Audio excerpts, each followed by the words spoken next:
ਇਹ radio voice of Khalsa हक सच की आवाज़ रेडियो वॉइस ऑफ खालसा दुनिया भर दे विच सुनिया जाने वाला इको एक इंटरनेट रेडियो है जिहड़ा सिख मसलियां नूं गंभीरता दे नाल अते व्यापक तरीके दे नाल पेश करन दा माण हासिल कर चुका है। इस वेले सब तो वध इस वेले सुनिया जा रहा है रेडियो वॉइस ऑफ खालसा दुनिया भर दे विच हक सच की आवाज़ बन के। रेडियो वॉइस ऑफ खालसा की एप्लीकेशन तुसीं डाउनलोड कर सकते हो एंड्रॉयड फोन के लिए अते IP फोन के लिए www.radiovoiceofkhalsa.com ते तुसीं सानू इस वेले दुनिया भर दे विच सुन रहे हो। सानू सलाह मशवरा देने लई ते सुझाव देने दे लई तुसीं सानू ईमेल कर सकते हो radiovoiceofkhalsa@gmail.com ते। EK trans LLC Murphy Texas वालों प्रसारित किया जा रहा यह प्रोग्राम विरसा अते इतिहास लैके मैं सुरेंद्र सिंह हाजिर हाँ। तो साडे स्पॉन्सर ने अज के programme EK trans LLC Murphy Texas.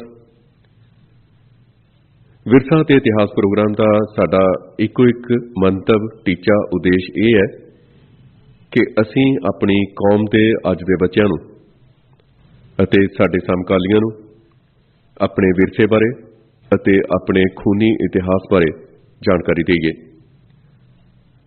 ताकि वो किसी हीन भावना के शिकार होके कुरैतां वाल न जाण बल्कि सिर उच्चा करके अपनी सोसाइटी के विच अपने समाज के विच विचर सकन। दोस्तों असीं विरसा ते इतिहास के विच कल गल कर रहे थे कि भारत की आज़ादी दे विच जो घटनावां वापरियां जो उस दे दौरान वापरियां घटनावां जो सिख कौम के उस वेले के लीडरां दा रोल रहा उसके बारे गलबात की। असीं अज उस तो एक कदम अगे जिहड़ी सिख राजनीति है जां सिख लीडरां दा रोल है उसके वल कदम बढ़ाउंदे होए उत्थों गल शुरू करते हैं अजमेर सिंह जी के हवाले नाल। 15 अगस्त 1947 नूं जदों भारत की आज़ादी का ऐलान हो गया तो इसनूं हिंदू बहु गिणती वसों अते मुस्लिम बहु गिणती वसों वाले दो अड अड आज़ाद मुल्कां दे विच तकसीम कर दिता गया। तो सिख लीडरां ने अपने कुदरती झुकाव मुताबिक सिख कौम की होनी का हिंदू बहु वसों वाले राज भारत नाल संजोग करन दा फैसला कर लिया। सिख लीडरशिप ने वीवियां तो जो विचारधारक सेध अख्तियार की हुई सी उस चों इस तो वखरा होर कोई निर्णय हो ही नहीं सी सकता। ये असीं देखिया जदों भारत की वंड हुई। बेशक सिख लीडरां वालों बरतानवी अधिकारियों नाल गल्लां बातां दौरान वार वार ये पोजीशन प्रगट की जा रही थी कि वह भारत की तकसीम के हामी नहीं अते जे सिख पंथ की इच्छा के उल्ट देश का बंटवारा करना है तो हिंदुआं अते मुसलमानां वांग सिखां दा भी आज़ाद जिहड़ा मुल्क है वह कायम किया जाए। पर असीं पिछे चर्चा की है कि सिख लीडरां की इस पोजीशन च बहुता दमखम नहीं सी। असलीयत च सिख लीडरशिप अंदरले नैशनलिस्ट राष्ट्रवादी हिस्से दे ढिडों सिख राज के हामी नहीं सन। वो जिस विचारधारा का लड़ फड़ के चल रहे सन वो उन्होंने अजिही सोच के राह पैण तो सख्ती नाल मना करती सी। सो सिख लीडर सन जिहड़े वो हिंदूवादी जिहड़े लीडरां दे झुकाव के थले सन उहदे दबाव के थले सन। हाँ सिख अमीरां वर्गा उन्हां दा जिहड़ा वर्ग सी सिख अमीरां दा उहदे अंदरले काफ़ी हिस्से जरूर आज़ाद सिख राज की कायमी की इच्छा रखते सन अपने अंदर। इस मंतव लई वो बरतानवी हाकमां की हमायत ते सदभावना आसरे मुस्लिम आगुआं नाल लै दे करन दे रौं विच भी सन। वो चाहुंदे सन कोई लै दे करके ये जिहड़ा सिख राज आ ये हासिल कर लिया जाना चाहिए भावें वो मुसलमानां दे नाल ही सही। पर उस मौके ते इस वर्ग की जिहड़े ये इच्छा रखते सन आज़ाद सिख राज की इस वर्ग की सिख पंथ अंदर बहुती पुगत नहीं सी इन्नी चलती नहीं सी। जिहड़ा सिख लीडरशिप ते वर्ग भारू सी वो हिंदूवादी दबाव थले काम कर रहा सी भावें मास्टर तारा सिंह सी जां सरदार हुकम सिंह वर्गे लीडर सन। आम सिख जनता च राष्ट्रवादी विचारधारा के जादू असर हेठ सी ये सारे लोग। इसे करके सिख कौम दे हिंदू भारत नाल रलेवें दी गल आराम नाल मन ली गई, उन्होंने प्रवान कर लिया गया।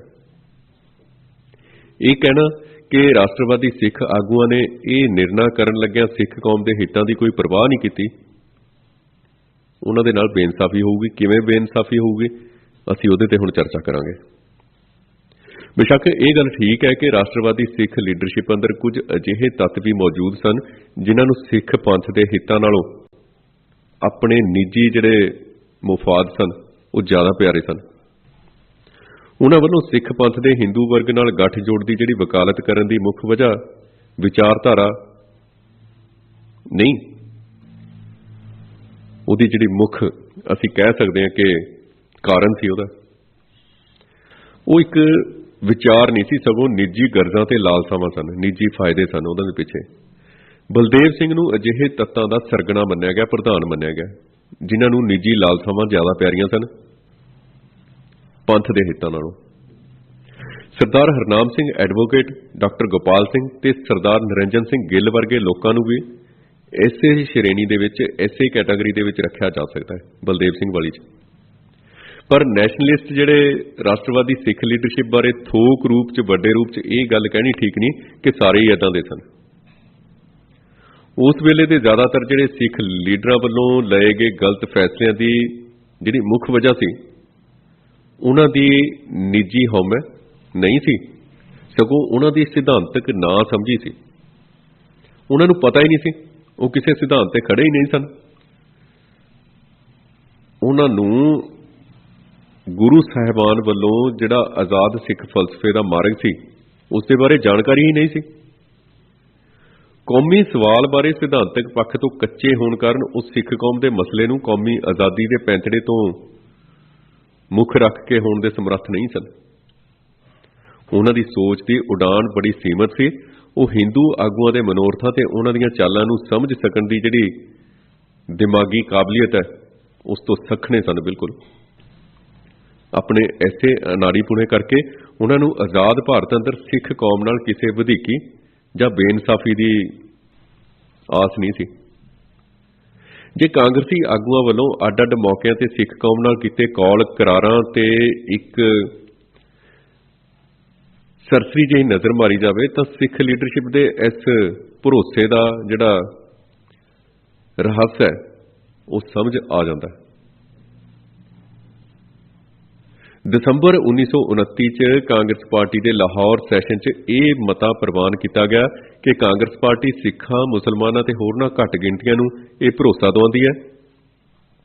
की भरोसा दवाउंदी है कि भारत के किसी भी भावी संविधान च कांग्रेस नूं अजिहा हल मंजूर नहीं होएगा जो संबंधित धिरां दी पूर्ण तसल्ली ना कराउंदा होवे।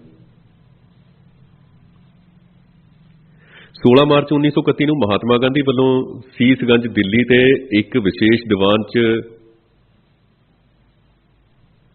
कहा गया जिथे उसनूं सिख संगत वालों खास मान पत्र दिता गया। ये गांधी उत्थे गया सी 16 मार्च 1931 नूं दिल्ली के सीसगंज गुरुद्वारा विखे एक दीवान च। जदों उस कोलों पुछया गया कि जे कांग्रेस सिखां नाल कीते कौल करारां तो मुकर गई तो सिखां दा की बनेगा, तो गांधी का उत्तर सी कि भरावो कांग्रेस ने लाहौर च मता पास कर दिता होया कि वह कोई अजिहा विधान नहीं बनाएगी जिसनूं सिख प्रवान ना करन। मैनूं समझ नहीं आउंदी कि इस नालों होर वध भरोसा मैं सिखां नूं की देवां। मैं सिखां नूं आखदा हां कि वह मेरे बचनां ते विश्वास करन अते कांग्रेस के मते उत्ते भरोसा रखण कि कांग्रेस सिख भाईचारे नाल तां की किसी एक व्यक्ति नाल भी विश्वासघात नहीं करेगी।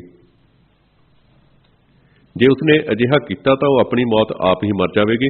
सिख भाईओ ते भैणों, मेरी बेनती है कि तुसी सारे शक ते संशय त्याग दिओ। इस तो वध मैं होर की आखां। परमात्मा साखी है कि मैं जो वचन कर रहा हाँ उन्हां तो मैं ते कांग्रेस कदे नहीं फिरांगे। एक गांधी ने सीसगंज दिल्ली विखे सिखां नाल होई गलबात दौरान ये शब्द कहे सन।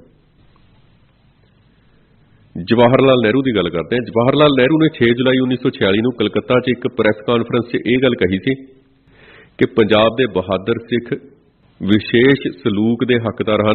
मैनू इस च कोई गलत गल नहीं लगती कि हिंदुस्तान के उत्तर विच एक अजिहा इलाका कायम किया जाए जिथे कि सिख भी आज़ादी का निग मान सकन। 10 अगस्त 1946 नूं कांग्रेस वर्किंग कमेटी ने एक बकायदा मता पास करके सिखां नूं यह भरोसा दवाया कि कांग्रेस उन्हां दीआं वाजिब शिकायतां नूं दूर करन अते पंजाब अंदर उन्हां दे हितां दी सुरक्षा लई ढुकवें उपाअ करन दे विच हर संभव सहायता करेगी। 9 दसंबर 1946 9 दसंबर 1946 नूं जदों भारत दी विधान तैयार करन वाली परिषद की पहली बैठक दिल्ली च हुई तो उस वेले बाबू राजेंद्र प्रसाद की प्रधानगी हेठां पंडित जवाहर लाल नेहरू ने सारिਆਂ ਤੋਂ ਪਹਿਲਾਂ जो मता पेश किया उस विच यह कहा गया सी कि घट गिणतियां दे राजसी अधिकारां दी सुरक्षा लई पूर्ण प्रबंध किए जाणगे। यह साडा ऐलान है ते यह साडा प्रण है ते यह साडा वचन है जो असीं सारे संसार दे सामणे हिंदुस्तान के करोड़ां नागरिकां नूं दिंदे हां। इसलिए यह एक पवित्र सौं है जिसका पालन करना साडा परम धर्म है। नैशनलिस्ट सिख लीडरशिप की यह नैशनलिस्ट विचारधारा ही सी जो उसनूं कांग्रेसी आगूआं वल्लों विछाए इस जाल दे विच फसा के लै गई। विचारधारक उलारपुणा मनुख की घोख पड़ताल की समर्था नूं बेहद निताना बना के रख दिंदा है। यही वजह सी कि सिख लीडरशिप ने कांग्रेसी लीडरां दे इन्हां वादियां ते भरोसिਆਂ नूं बड़ी डूंगी निगाह दे नाल जाचण परखण दी थां ते इन्हां ते अन्ना विश्वास कर लिया। वरना यह गल बुझनी बहुती औखी नहीं सी कि एक तो इन्हां वादियां अंदर ठोस गल कोई मौजूद नहीं सी, सिर्फ कांग्रेसी लीडरां दे वचनां ते विश्वास करन दी गल कीती गई सी। दूजा जे उपर जिहड़ी लीडरशिप सी उपरली जे उन्हां दे पंजां ही वादियां दे समय ते स्थिति का विश्लेषण किया जाए तो यह सच्चाई साफ प्रगट हुंदी है कि वादे उदों ही किए गए जब कांग्रेसी आगूआं नूं सिख लीडरशिप की हमायत ते सहयोग की भारी लोड़ सी। सो सिख लीडरशिप जे थोड़ी जिन्नी भी पड़चोल ते विश्लेषण की बिरती रखती हुंदी तो उसनूं कांग्रेसी आगूआं दे इन्हां वादियां अते उन्हां दे हकीकी इरादियां च वड्डे पाड़े की हकीकत पछाणन च बहुती मुश्किल नहीं सी आउणी हैगी। पंजाब के बंटवारे नाल बहुत कुछ जुड़ा हुआ सी। असीं पंजाब के बंटवारे की गल शुरू करते हैं। पंजाब के बंटवारे नाल पूर्वी पंजाब अंदर अड अड वर्गां की वसों के अनुपात अंदर बहुत वड्डी तब्दीली की गई। पश्चिमी पंजाब ते उत्तरी पश्चिमी सरहदी सूबे की हिंदू ते सिख वसों नूं अपने घर-बार छड्ड के काफलियां के रूप च सरहद पार करने लई मजबूर होना पिया। क्यों किया गया अजिहा? ताकि लाहौर जिहड़ा है वो सिखां तो दूर हो जाए, क्योंकि लाहौर आजाद सिख राज की राजधानी सी, महाराजा रणजीत सिंह के राज की राजधानी सी। जेकर वो पंजाब दे विच रहिंदा तां सिखां नूं आजाद सिख राज की जिहड़ी इच्छा सी उस नूं सिरे चढ़ाउण लई, उस सुपने नूं साकार करन लई बहुती देर नहीं सी लगनी। इस करके एक सोची समझी साजिश के तहत लाहौर नूं पंजाब तो दूर किया गया। पहलां तां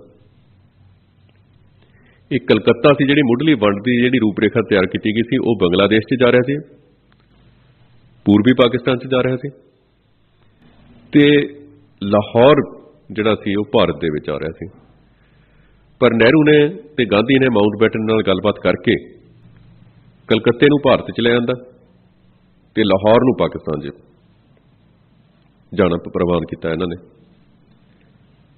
इधरों पूर्वी पंजाब चों मुसलमान वसों पश्चिमी पंजाब च तब्दील हो गई। लायलपुर, मिंटगुमरी ते शेखूपुरा दीआं 12 चों उजड़े सिख परिवार ज्यादा करके जलंधर डिवीजन अंदर अपने जद्दी जिले च आ वसे। पाकिस्तान चों उजड़ी हिंदू वसों के वड्डे हिस्से घग्गर पार के इलाकों अंदर जा टिके।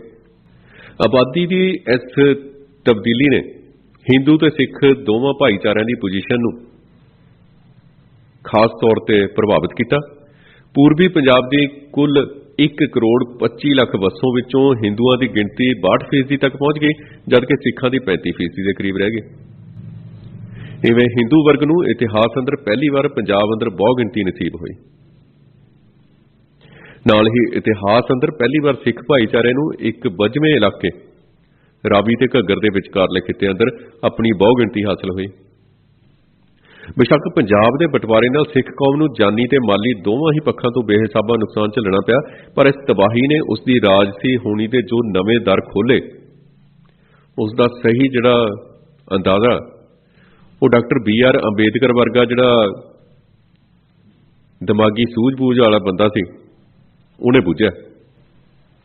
फरवरी 1948 च जद एक सिख डेपूटेशन ने बंटवारे दे करके सिख कौम नूं झल्लणियां पै रहीआं मुश्किलां तो जाणू करवाउण लई डॉक्टर BR अंबेडकर नाल विशेष मुलाकात कीती, तां सिख मुलाकातियां दी गल सुणन तो बाद डॉक्टर BR अंबेडकर होरां ने जो गंभीर अते गूढ़ जवाब दिता वो इस तरह सी। वो जवाब की सी वो असीं तुहानूं पढ़ के सुणाउने हां कि डॉक्टर BR अंबेडकर ने जवाब की दिता। सांझे पंजाब अंदर उन्हें लिखा, डॉक्टर BR अंबेडकर ने कहा कि सांझे पंजाब अंदर तुहाडी आबादी 13% सी। इस तरह तुसीं उस राज अंदर भी जिथे तुहाडी वसों वधेरे ज्यादा नहीं सी, एक घट गिणती वर्ग वजों दो भाईचारिਆਂ हिंदुआं ते मुसलमानां दे रहमो करम ते सो। तुसीं अपनी जमांदरू शक्ति, गतिशीलता, उद्यम अते सख्त घालना करके गिणती दे अपने नालों किते वड्डे इन्हां दोवां भाईचारिਆਂ दे बराबर मड़िकदे रहे, पर राजसी तौर पर तुहाडे पल्ले कख नहीं सी। बेशक बंटवारा देश लई एक वड्डी त्रासदी हो निबड़िया, जिस नाल माली नुकसान तो ज्यादा लोकां नूं वड्डे दसौंटे झलने पए सन, पर इस आबादी दे तबादले भावें इह जबरन ही होया, इहदे नाल तुसीं सिख लोकां ने अज राजसी तौर पर सब तो वध नफा खट्टिया होया ते इस तो बाद आर्थिक तौर पर भी सब तो वध नफे च रहोगे। जो मैं सुन रहा ते देख रहा हाँ वो हिसाब नाल तुहाडा भाईचारा 12,000 वर्ग मील के इलाके वालियां 6 सिख रियासतां च बहु गिणती हासिल कर चुका है। जलंधर डिवीजन के 6 जिलों अंदर भी तुहाडी बहु गिणती बन जाएगी। इस तरह जदों ये जबरी तबादले का अमल पूरा हो जाएगा तो तुहाडी 50,000 वर्ग मील के इलाके अंदर बहु गिणती स्थापित हो जाएगी। 400 सालों तो वध लंबे इतिहास अंदर तुहाडे भाईचारे नूं पहली बार अजिहा घर होमलैंड नसीब होया जिसनूं तुसीं अपना कह सकते हो। हुण तुहाडे कोल एक अजिहा खिता है, अजिहा इलाका है जिथे तुहाडी बहु गिणती है। तुहाडे कोल एक धर्म है जो तुहानूं आपस विच जोड़दा है। कौमीयत दे सारे मानदंडां अनुसार तुसीं एक अजिही कौम बन गए हो जिन्हां दा अपना घर है अते अजे भी तुसीं मैनूं दसदे हो कि तुहाडा अंतां दा नुकसान होया है। इतिहास दर्शाउंदा है कि अजिहे मंतव लई हमेशा ही वड्डे कष्ट झल्लणे पैंदे हन। हुण जदों कि तुहाडे कोल अपना अजिहा एक खिता है जिथे तुसीं समय ते हालात दे तकाजे अनुसार आपा निर्णय दे प्रवानित नियमां मुताबिक वख होण दे अधिकार दी वरतों कर सकदे हो, तां भारत विच कोई दल तुहानूं कुचलण विच जां तुहाडे नाल बुरा सलूक करन च किन्ना कुछ चिर सफल हो सकेगा। डॉक्टर अंबेडकर दे इह शब्दां चों 3 गल्लां स्पष्ट हुंदियां ने। डॉक्टर अंबेडकर दा जिहड़ा लिखिया होया कहा होया यह बयान है, इसनूं वाचदे आं आपां। इहदे च 3 गल्लां उभर के सामने आंदियां ने। एक गल यह है कि वो सिख भाईचारे नूं महज धार्मिक घट गिणती वर्ग वजों ही नहीं सगों कौमीयत के सारे जिहड़े नेम हुंदे ने किसी वर्ग नूं कौम मनण दे ਉਹਦੇ ਮੁਤਾਬਕ एक कौम वजों प्रवान कर रहे सन डॉक्टर BR अंबेडकर। दूजी गल यह कि वह आपा निर्णय के अधिकार नूं हर कौम का जन्म सिद्ध अधिकार समझते सन ते नाल ही उन्हां दी यह दृढ़ धारणा सी कि आपा निर्णय के प्रवानित नियमां अनुसार कोई भी कौम समय अते हालात की मंग के अनुसार वखरे होने का हक रखती है। तीजी गल यह कि सिख कौम वालों एक 52वें खिते अंदर बहु गिणती हासिल कर लैण तो बाद वो इस खिते अंदर सिख कौम वालों अपना सुतंत्र भविख उसारन का दावा ते हक तस्लीम करते सन। डॉक्टर अंबेडकर के दृष्टिकोण तो देखिया सन 47 का उजाड़ा सिख कौम लई एक वड्डा वरदान साबित हो सकता सी, बशर्ते कि सिख लीडरशिप इस बारे चेतन ते अडोल चित हुंदी। अणवंडे पंजाब अंदर सिख कौम नूं अपनी कौमी आज़ादी के राह की जिस वड्डी अमली औकड़ का सामना करना पै रहा सी, पंजाब के बंटवारे नाल ओह औकड़ अपने आप दूर हो गई सी। पर जिवें कि असीं पहलां चर्चा की है कि अणवंडे पंजाब अंदर सिख कौम की आज़ादी के राह की मुख औकड़ विहारक नहीं सगों सिख लीडरशिप की सिद्धांतक कमजोरी सी। ਵੰਡ ਤੋਂ ਬਾਅਦ ਵੀ ਸਿੱਖ ਲੀਡਰਸ਼ਿਪ ਦੀ ਇਹ ਸਿਧਾਂਤਕ ਮਰਜ਼ ਜਿਵੇਂ ਦੀ ਤਿਵੇਂ ਕਾਇਮ ਸੀ। ਉਹ ਸਿੱਖ ਮਸਲੇ ਨੂੰ ਡਾਕਟਰ B.R. ਅੰਬੇਦਕਰ ਨਾਲੋਂ ਅਸਲੋਂ ਹੀ ਵੱਖਰੇ ਦ੍ਰਿਸ਼ਟੀਕੋਣ ਤੋਂ ਦੇਖਦੀ ਸੀ। ਸਿੱਖ ਲੀਡਰਸ਼ਿਪ ਸਿੱਖ ਕੌਮ ਦੀ ਗੱਲ ਕਰਦੀ ਹੋਈ ਵੀ ਅਮਲੀ ਤੌਰ ਤੇ ਸਿੱਖ ਪੰਥ ਨੂੰ ਇੱਕ ਘੱਟ ਗਿਣਤੀ ਧਾਰਮਿਕ ਵਰਗ ਮੰਨ ਕੇ ਚੱਲਦੀ ਸੀ ਅਤੇ ਆਜ਼ਾਦ ਭਾਰਤ ਅੰਦਰ ਸਿੱਖ ਕੌਮ ਦੇ ਘੱਟ ਗਿਣਤੀ ਵਰਗ ਵਜੋਂ ਹੱਕਾਂ ਦੀ, ਹਿੱਤਾਂ ਦੀ ਸੁਰੱਖਿਆ ਹੀ ਉਸ ਦਾ ਮੁੱਖ ਸਰੋਕਾਰ ਸੀ। ਆਮ ਸਿੱਖ ਜਨਤਾ ਵਾਂਗ ਹੀ ਸਿੱਖ ਲੀਡਰਸ਼ਿਪ ਅੰਦਰਲੇ ਕੁਝ ਹਿੱਸਿਆਂ ਅੰਦਰ ਵੀ ਸਿੱਖ ਕੌਮ ਦੀ ਆਜ਼ਾਦੀ ਦੀ ਤਾਂਘ ਤੇ ਜਜ਼ਬਾ ਤਾਂ ਸੀ, ਪਰ ਉਹਨਾਂ ਦੇ ਅੰਦਰ ਸਿਧਾਂਤਕ ਸਪਸ਼ਟਤਾ ਤੇ ਨਿਸ਼ਚੇ ਦੀ ਰੜਕਵੀਂ ਘਾਟ ਵੀ ਸੀ। ਇਸ ਕੌਮ ਦੀ ਚੇਤਨਤਾ ਦੀ ਘਾਟ ਕਰਕੇ ਉਹ ਸਿੱਖ ਕੌਮ ਦੇ ਹਿੱਤਾਂ ਤੇ ਮੰਗਾਂ ਨੂੰ ਕੌਮੀ ਆਜ਼ਾਦੀ ਦੇ ਪੈਂਤੜੇ ਤੋਂ ਨਜਿੱਠਣ ਦੀ ਥਾਂ ਤੇ ਇੱਕ ਘੱਟ ਗਿਣਤੀ ਵਰਗ ਦੇ ਦ੍ਰਿਸ਼ਟੀਕੋਣ ਤੋਂ ਦੇਖਣ ਦੀ ਜਿਹੜੀ ਗਲਤ ਰੁਚੀ ਸੀ ਉਸ ਦਾ ਸ਼ਿਕਾਰ ਹੁੰਦੇ ਰਹੇ। ਜਜ਼ਬੇ ਤੇ ਚੇਤਨਾ ਅੰਦਰ ਇੱਕ ਵੱਡੇ ਪਾੜੇ ਕਾਰਨ ਉਹ ਅਕਸਰ ਕਈ ਆਵਾਜ਼ਾਂ ਕੱਢਦੇ ਅਤੇ ਥਿੜਕਵੀਆਂ ਪੋਜੀਸ਼ਨਾਂ ਲੈਂਦੇ ਰਹੇ। ਇਸ ਸਿਧਾਂਤਕ ਰੋਗ ਤੋਂ ਜੇ ਕੋਈ ਵਿਅਕਤੀ ਸਭ ਤੋਂ ਵੱਧ ਪੀੜਤ ਸੀ ਤਾਂ ਉਹ ਮਾਸਟਰ ਤਾਰਾ ਸਿੰਘ ਸੀ। ਮਾਸਟਰ ਤਾਰਾ ਸਿੰਘ ਵੱਲੋਂ 60 ਸਾਲਾਂ ਦੇ ਲੰਮੇ ਰਾਜਸੀ ਕੈਰੀਅਰ ਦੌਰਾਨ ਅੱਡ-ਅੱਡ ਮੌਕਿਆਂ ਤੇ ਅਪਣਾਏ ਨੀਤੀ ਪੈਂਤੜਿਆਂ ਤੇ ਅੱਡ-ਅੱਡ ਮੌਕਿਆਂ ਤੇ ਉਚਰੇ ਬਿਆਨਾਂ ਦੀ ਜੇ ਸਰਸਰੀ ਪੁਣਛਾਣ ਕੀਤੀ ਜਾਵੇ ਤਾਂ ਇਹ ਗੱਲ ਸਪਸ਼ਟ ਤੌਰ ਤੇ ਪਛਾਣੀ ਜਾ ਸਕਦੀ ਹੈ ਕਿ ਉਹਨਾਂ ਦਾ ਦਿਲ, ਜਜ਼ਬਾ ਕਿਸੇ ਹੋਰ ਜਗ੍ਹਾ ਹੁੰਦਾ ਸੀ ਤੇ ਦਿਮਾਗ ਕਿਸੇ ਹੋਰ ਥਾਂ ਤੇ। ਆਪਣੇ ਉਸ ਵੇਲੇ ਦੇ ਰਾਸ਼ਟਰਵਾਦੀ ਸਿੱਖ ਆਗੂਆਂ ਚੋਂ ਉਹ ਇੱਕਮਾਤਰ ਅਜਿਹਾ ਲੀਡਰ ਸੀ ਜਿਨ੍ਹਾਂ ਦਾ ਦਿਲ ਸ਼ੁਰੂ ਤੋਂ ਲੈ ਕੇ ਅਖੀਰ ਤੱਕ ਸਿੱਖ ਕੌਮ ਦੀ ਆਜ਼ਾਦੀ ਦੀ ਹਾਮੀ ਭਰਦਾ ਰਿਹਾ, ਪਰ ਦਿਮਾਗ ਦਿਲ ਨਾਲ ਵਫਾ ਪਾਲਣ ਤੋਂ ਲਗਾਤਾਰ ਇਨਕਾਰ ਕਰਦਾ ਰਿਹਾ। ਉਹਨਾਂ ਦਾ ਦਿਮਾਗ ਦਿਲ ਦੇ ਨਾਲ ਚੱਲਣ ਤੋਂ ਇਨਕਾਰ ਕਰਦਾ ਰਿਹਾ। 1937-38 ਚ ਭਾਰਤ ਦੀ ਆਜ਼ਾਦੀ ਦੇ ਸੰਘਰਸ਼ ਦੇ ਦੌਰਾਨ ਉਹਨਾਂ ਵੱਲੋਂ, ਮਾਸਟਰ ਤਾਰਾ ਸਿੰਘ ਵੱਲੋਂ ਸਿੱਖ ਕੌਮ ਦੀ ਆਜ਼ਾਦੀ ਦੇ ਮਸਲੇ ਬਾਰੇ ਪ੍ਰਗਟ ਕੀਤੇ ਗਏ ਅਸੀਂ ਕੁਝ ਜਿਹੜੇ ਉਹਨਾਂ ਨੇ ਬਿਆਨਬਾਜ਼ੀ ਕੀਤੀ ਉਹਦਾ ਜ਼ਿਕਰ ਕਰਦੇ ਹਾਂ। ਬਹੁਤ ਜ਼ਰੂਰੀ ਹੈ ਇਹਨਾਂ ਗੱਲਾਂ ਤੇ ਧਿਆਨ ਦੇਣਾ। ਕਦੇ ਪ੍ਰਕਾਸ਼ ਸਿੰਘ ਬਾਦਲ ਨੇ ਵੀ ਸਾਕਾ ਨੀਲਾ ਤਾਰਾ ਤੋਂ ਬਾਅਦ, ਆਪਰੇਸ਼ਨ ਬਲੂ ਸਟਾਰ ਤੋਂ ਬਾਅਦ ਚੰਡੀਗੜ੍ਹ ਦੇ ਵਿੱਚ ਇੱਕ ਬਿਆਨ ਦੇ ਕੇ ਕਿਹਾ ਸੀ ਕਿ ਫੌਜੀਆਂ ਨੂੰ, ਸਿੱਖ ਫੌਜੀਆਂ ਨੂੰ ਬੈਰਕਾਂ ਛੱਡ ਦੇਣੀਆਂ ਚਾਹੀਦੀਆਂ ਨੇ। ਉਹਨਾਂ ਨੇ ਭੜਕਾ ਦਿੱਤਾ ਸੀ। ਬਹੁਤ ਸਾਰੇ ਸਿੱਖ ਫੌਜੀਆਂ ਦਾ ਨੁਕਸਾਨ ਹੋਇਆ, ਬਹੁਤ ਸਾਰੇ ਸ਼ਹੀਦ ਹੋ ਗਏ, ਬਹੁਤ ਸਾਰਿਆਂ ਨੇ ਆਪਣੀਆਂ ਨੌਕਰੀਆਂ ਗਵਾਈਆਂ, ਅਜੇ ਤੱਕ ਉਹਨਾਂ ਨੂੰ ਪੈਨਸ਼ਨਾਂ ਨਹੀਂ ਮਿਲੀਆਂ, ਅਜੇ ਤੱਕ ਰੁਲ ਰਹੇ ਨੇ, ਬਿਮਾਰੀਆਂ ਲੱਗੀਆਂ ਹੋਈਆਂ ਨੇ ਤਰ੍ਹਾਂ ਤਰ੍ਹਾਂ ਦੀਆਂ, ਪਰ ਬਾਦਲ ਸਾਹਿਬ ਰਾਜ ਕਰ ਰਹੇ ਨੇ। ਸੋ ਉਸ ਵੇਲੇ ਮਾਸਟਰ ਤਾਰਾ ਸਿੰਘ ਵੱਲੋਂ ਜੋ ਬਿਆਨਬਾਜ਼ੀ ਕੀਤੀ ਗਈ, ਬਿਆਨ ਦਿੱਤੇ ਗਏ, ਉਹਨਾਂ ਤੇ ਵੀ ਅਸੀਂ ਪੜਚੋਲਵੀਂ ਨਜ਼ਰ ਮਾਰਦੇ ਹਾਂ। ਉਹਨਾਂ ਨੇ ਇੱਕ ਬਿਆਨ ਦਿੱਤਾ, ਉਹ ਬਿਆਨ ਅਸੀਂ ਪੜ੍ਹ ਕੇ ਸੁਣਾਉਂਦੇ ਤੁਹਾਨੂੰ। ਮਾਸਟਰ ਤਾਰਾ ਸਿੰਘ ਕਹਿੰਦੇ ਸਨ, ਮੈਂ ਜ਼ਰੂਰ ਸਿੱਖ ਰਾਜ ਚਾਹੁੰਦਾ ਹਾਂ ਤੇ ਸਵਰਾਜ ਅਥਵਾ ਸਾਂਝੇ ਰਾਜ ਦੇ ਵੀ ਹੱਕ ਵਿੱਚ ਹਾਂ, ਪਰ ਮੈਂ ਅਜਿਹਾ ਮੂਰਖ ਨਹੀਂ ਹਾਂ ਕਿ ਇਹ ਨਾ ਸਮਝਦਾ ਹੋਵਾਂ ਕਿ ਸਿੱਖ ਰਾਜ ਦੀ ਕੋਈ ਸੰਭਾਵਨਾ ਨਹੀਂ ਹੈ। ਕੇਵਲ ਸਵਰਾਜ ਦੀ ਜਾਂ ਸਾਂਝੇ ਰਾਜ ਦੀ ਸੰਭਾਵਨਾ ਹੈ। ਐਸੇ ਲਈ ਹੀ ਇੱਛਾ ਤੇ ਯਤਨ ਕਰਨਾ ਚਾਹੀਦਾ ਹੈ। ਸੋ ਸਪਸ਼ਟ ਹੈ ਕਿ ਮਾਸਟਰ ਤਾਰਾ ਸਿੰਘ ਢਿੱਲੋਂ ਸਿੱਖ ਕੌਮ ਦੀ ਆਜ਼ਾਦੀ ਦੇ ਇੱਛੁਕ ਸਨ। ਉਹਨਾਂ ਦਾ ਇਹ ਪੱਖ ਉਹਨਾਂ ਨੂੰ ਹੋਰਨਾਂ ਨੈਸ਼ਨਲਿਸਟ ਸਿੱਖ ਆਗੂਆਂ ਜਿਹੜੇ ਸਿੱਖ ਕੌਮ ਦੀ ਆਜ਼ਾਦੀ ਦੀ ਇੱਛਾ ਨਹੀਂ ਸਨ ਰੱਖਦੇ ਅਤੇ ਜੋ ਮਾਨਸਿਕ ਤੌਰ ਤੇ ਆਪਣੇ ਆਪ ਨੂੰ ਹਿੰਦੂ ਧਾਰਾ ਦਾ ਹੀ ਅੰਗ ਮੰਨ ਕੇ ਚੱਲਦੇ ਸਨ, ਉਹਨਾਂ ਦੇ ਨਾਲ ਉਹ ਨਿਖੇੜਦਾ ਸੀ। ਪਰ ਕਿਉਂਕਿ ਮਾਸਟਰ ਜੀ ਹੋਰਾਂ ਨੂੰ ਆਪਣੇ ਸਿਧਾਂਤਕ ਨਜ਼ਰੀਏ ਦੀ ਗੜਬੜ ਕਾਰਨ ਸਿੱਖ ਕੌਮ ਦੀ ਆਜ਼ਾਦੀ ਦੀ ਕੋਈ ਸੰਭਾਵਨਾ ਨਜ਼ਰ ਨਹੀਂ ਸੀ ਆਉਂਦੀ, ਇਸ ਕਰਕੇ ਉਹਨਾਂ ਦੀ ਜਿਹੜੀ ਆਮ ਤੌਰ ਤੇ ਉੱਤੇ ਬੁੱਧੀ ਉਹਨਾਂ ਨੂੰ ਇਸ ਰਾਹ ਪੈਣ ਤੋਂ ਵਰਜਦੀ ਸੀ। ਸੰਨ 47 ਤੋਂ ਬਾਅਦ ਵੀ ਉਹਨਾਂ ਨੂੰ ਇਸ ਆਪਣੇ ਕੰਟਰਾਡਿਕਟਰੀ ਗੱਲਾਂ ਦਾ ਲਗਾਤਾਰ ਸੰਤਾਪ ਝੱਲਣਾ ਪੈਂਦਾ ਰਿਹਾ। ਜਦੋਂ ਜਜ਼ਬਾਤੀ ਵਹਾਅ ਜਾ ਕੇ ਉਹ ਦਿਲ ਦੀ ਗੱਲ ਕਰਦੇ ਸਨ ਤਾਂ ਹਿੰਦੂ ਆਗੂਆਂ ਨੂੰ ਸੱਤੀ ਕੱਪੜੀ ਅੱਗ ਲੱਗ ਉੱਠਦੀ ਸੀ ਤੇ ਉਹਨਾਂ ਨੂੰ ਫਿਰਕੂਪੁਣੇ ਦੇ ਦੋਸ਼ਾਂ ਨਾਲ ਨਿਵਾਜਿਆ ਜਾਂਦਾ ਸੀ। ਸਿਧਾਂਤਕ ਸਪਸ਼ਟਤਾ ਦੀ ਘਾਟ ਕਾਰਨ ਜਦ ਮਾਸਟਰ ਤਾਰਾ ਸਿੰਘ ਨੂੰ ਇਸ ਹਿੰਦੂਵਾਦੀ ਹੱਲੇ ਦੇ ਸਾਹਮਣੇ ਬਚਾਅ ਦੇ ਪੈਂਤੜੇ ਤੇ ਜਾਣਾ ਪੈਂਦਾ ਸੀ ਤੇ ਵਾਰ-ਵਾਰ ਸਪਸ਼ਟੀਕਰਨ ਤੇ ਸਫਾਈਆਂ ਦੇਣੀਆਂ ਪੈਂਦੀਆਂ ਸਨ, ਤਾਂ ਇਸ ਨਾਲ ਇੱਕ ਤਾਂ ਉਹਨਾਂ ਦਾ ਆਤਮਿਕ ਤੌਰ ਤੇ ਆਪੇ ਹੀ ਕਤਲ ਹੁੰਦਾ ਸੀ ਤੇ ਦੂਜਾ ਉਹਨਾਂ ਨੂੰ ਆਮ ਸਿੱਖ ਜਨਤਾ ਤੇ ਆਪਣੇ ਹੀ ਸਾਥੀਆਂ ਦੀਆਂ ਨਜ਼ਰਾਂ 'ਚ ਡਿੱਗਣਾ ਵੀ ਪੈਂਦਾ ਸੀ।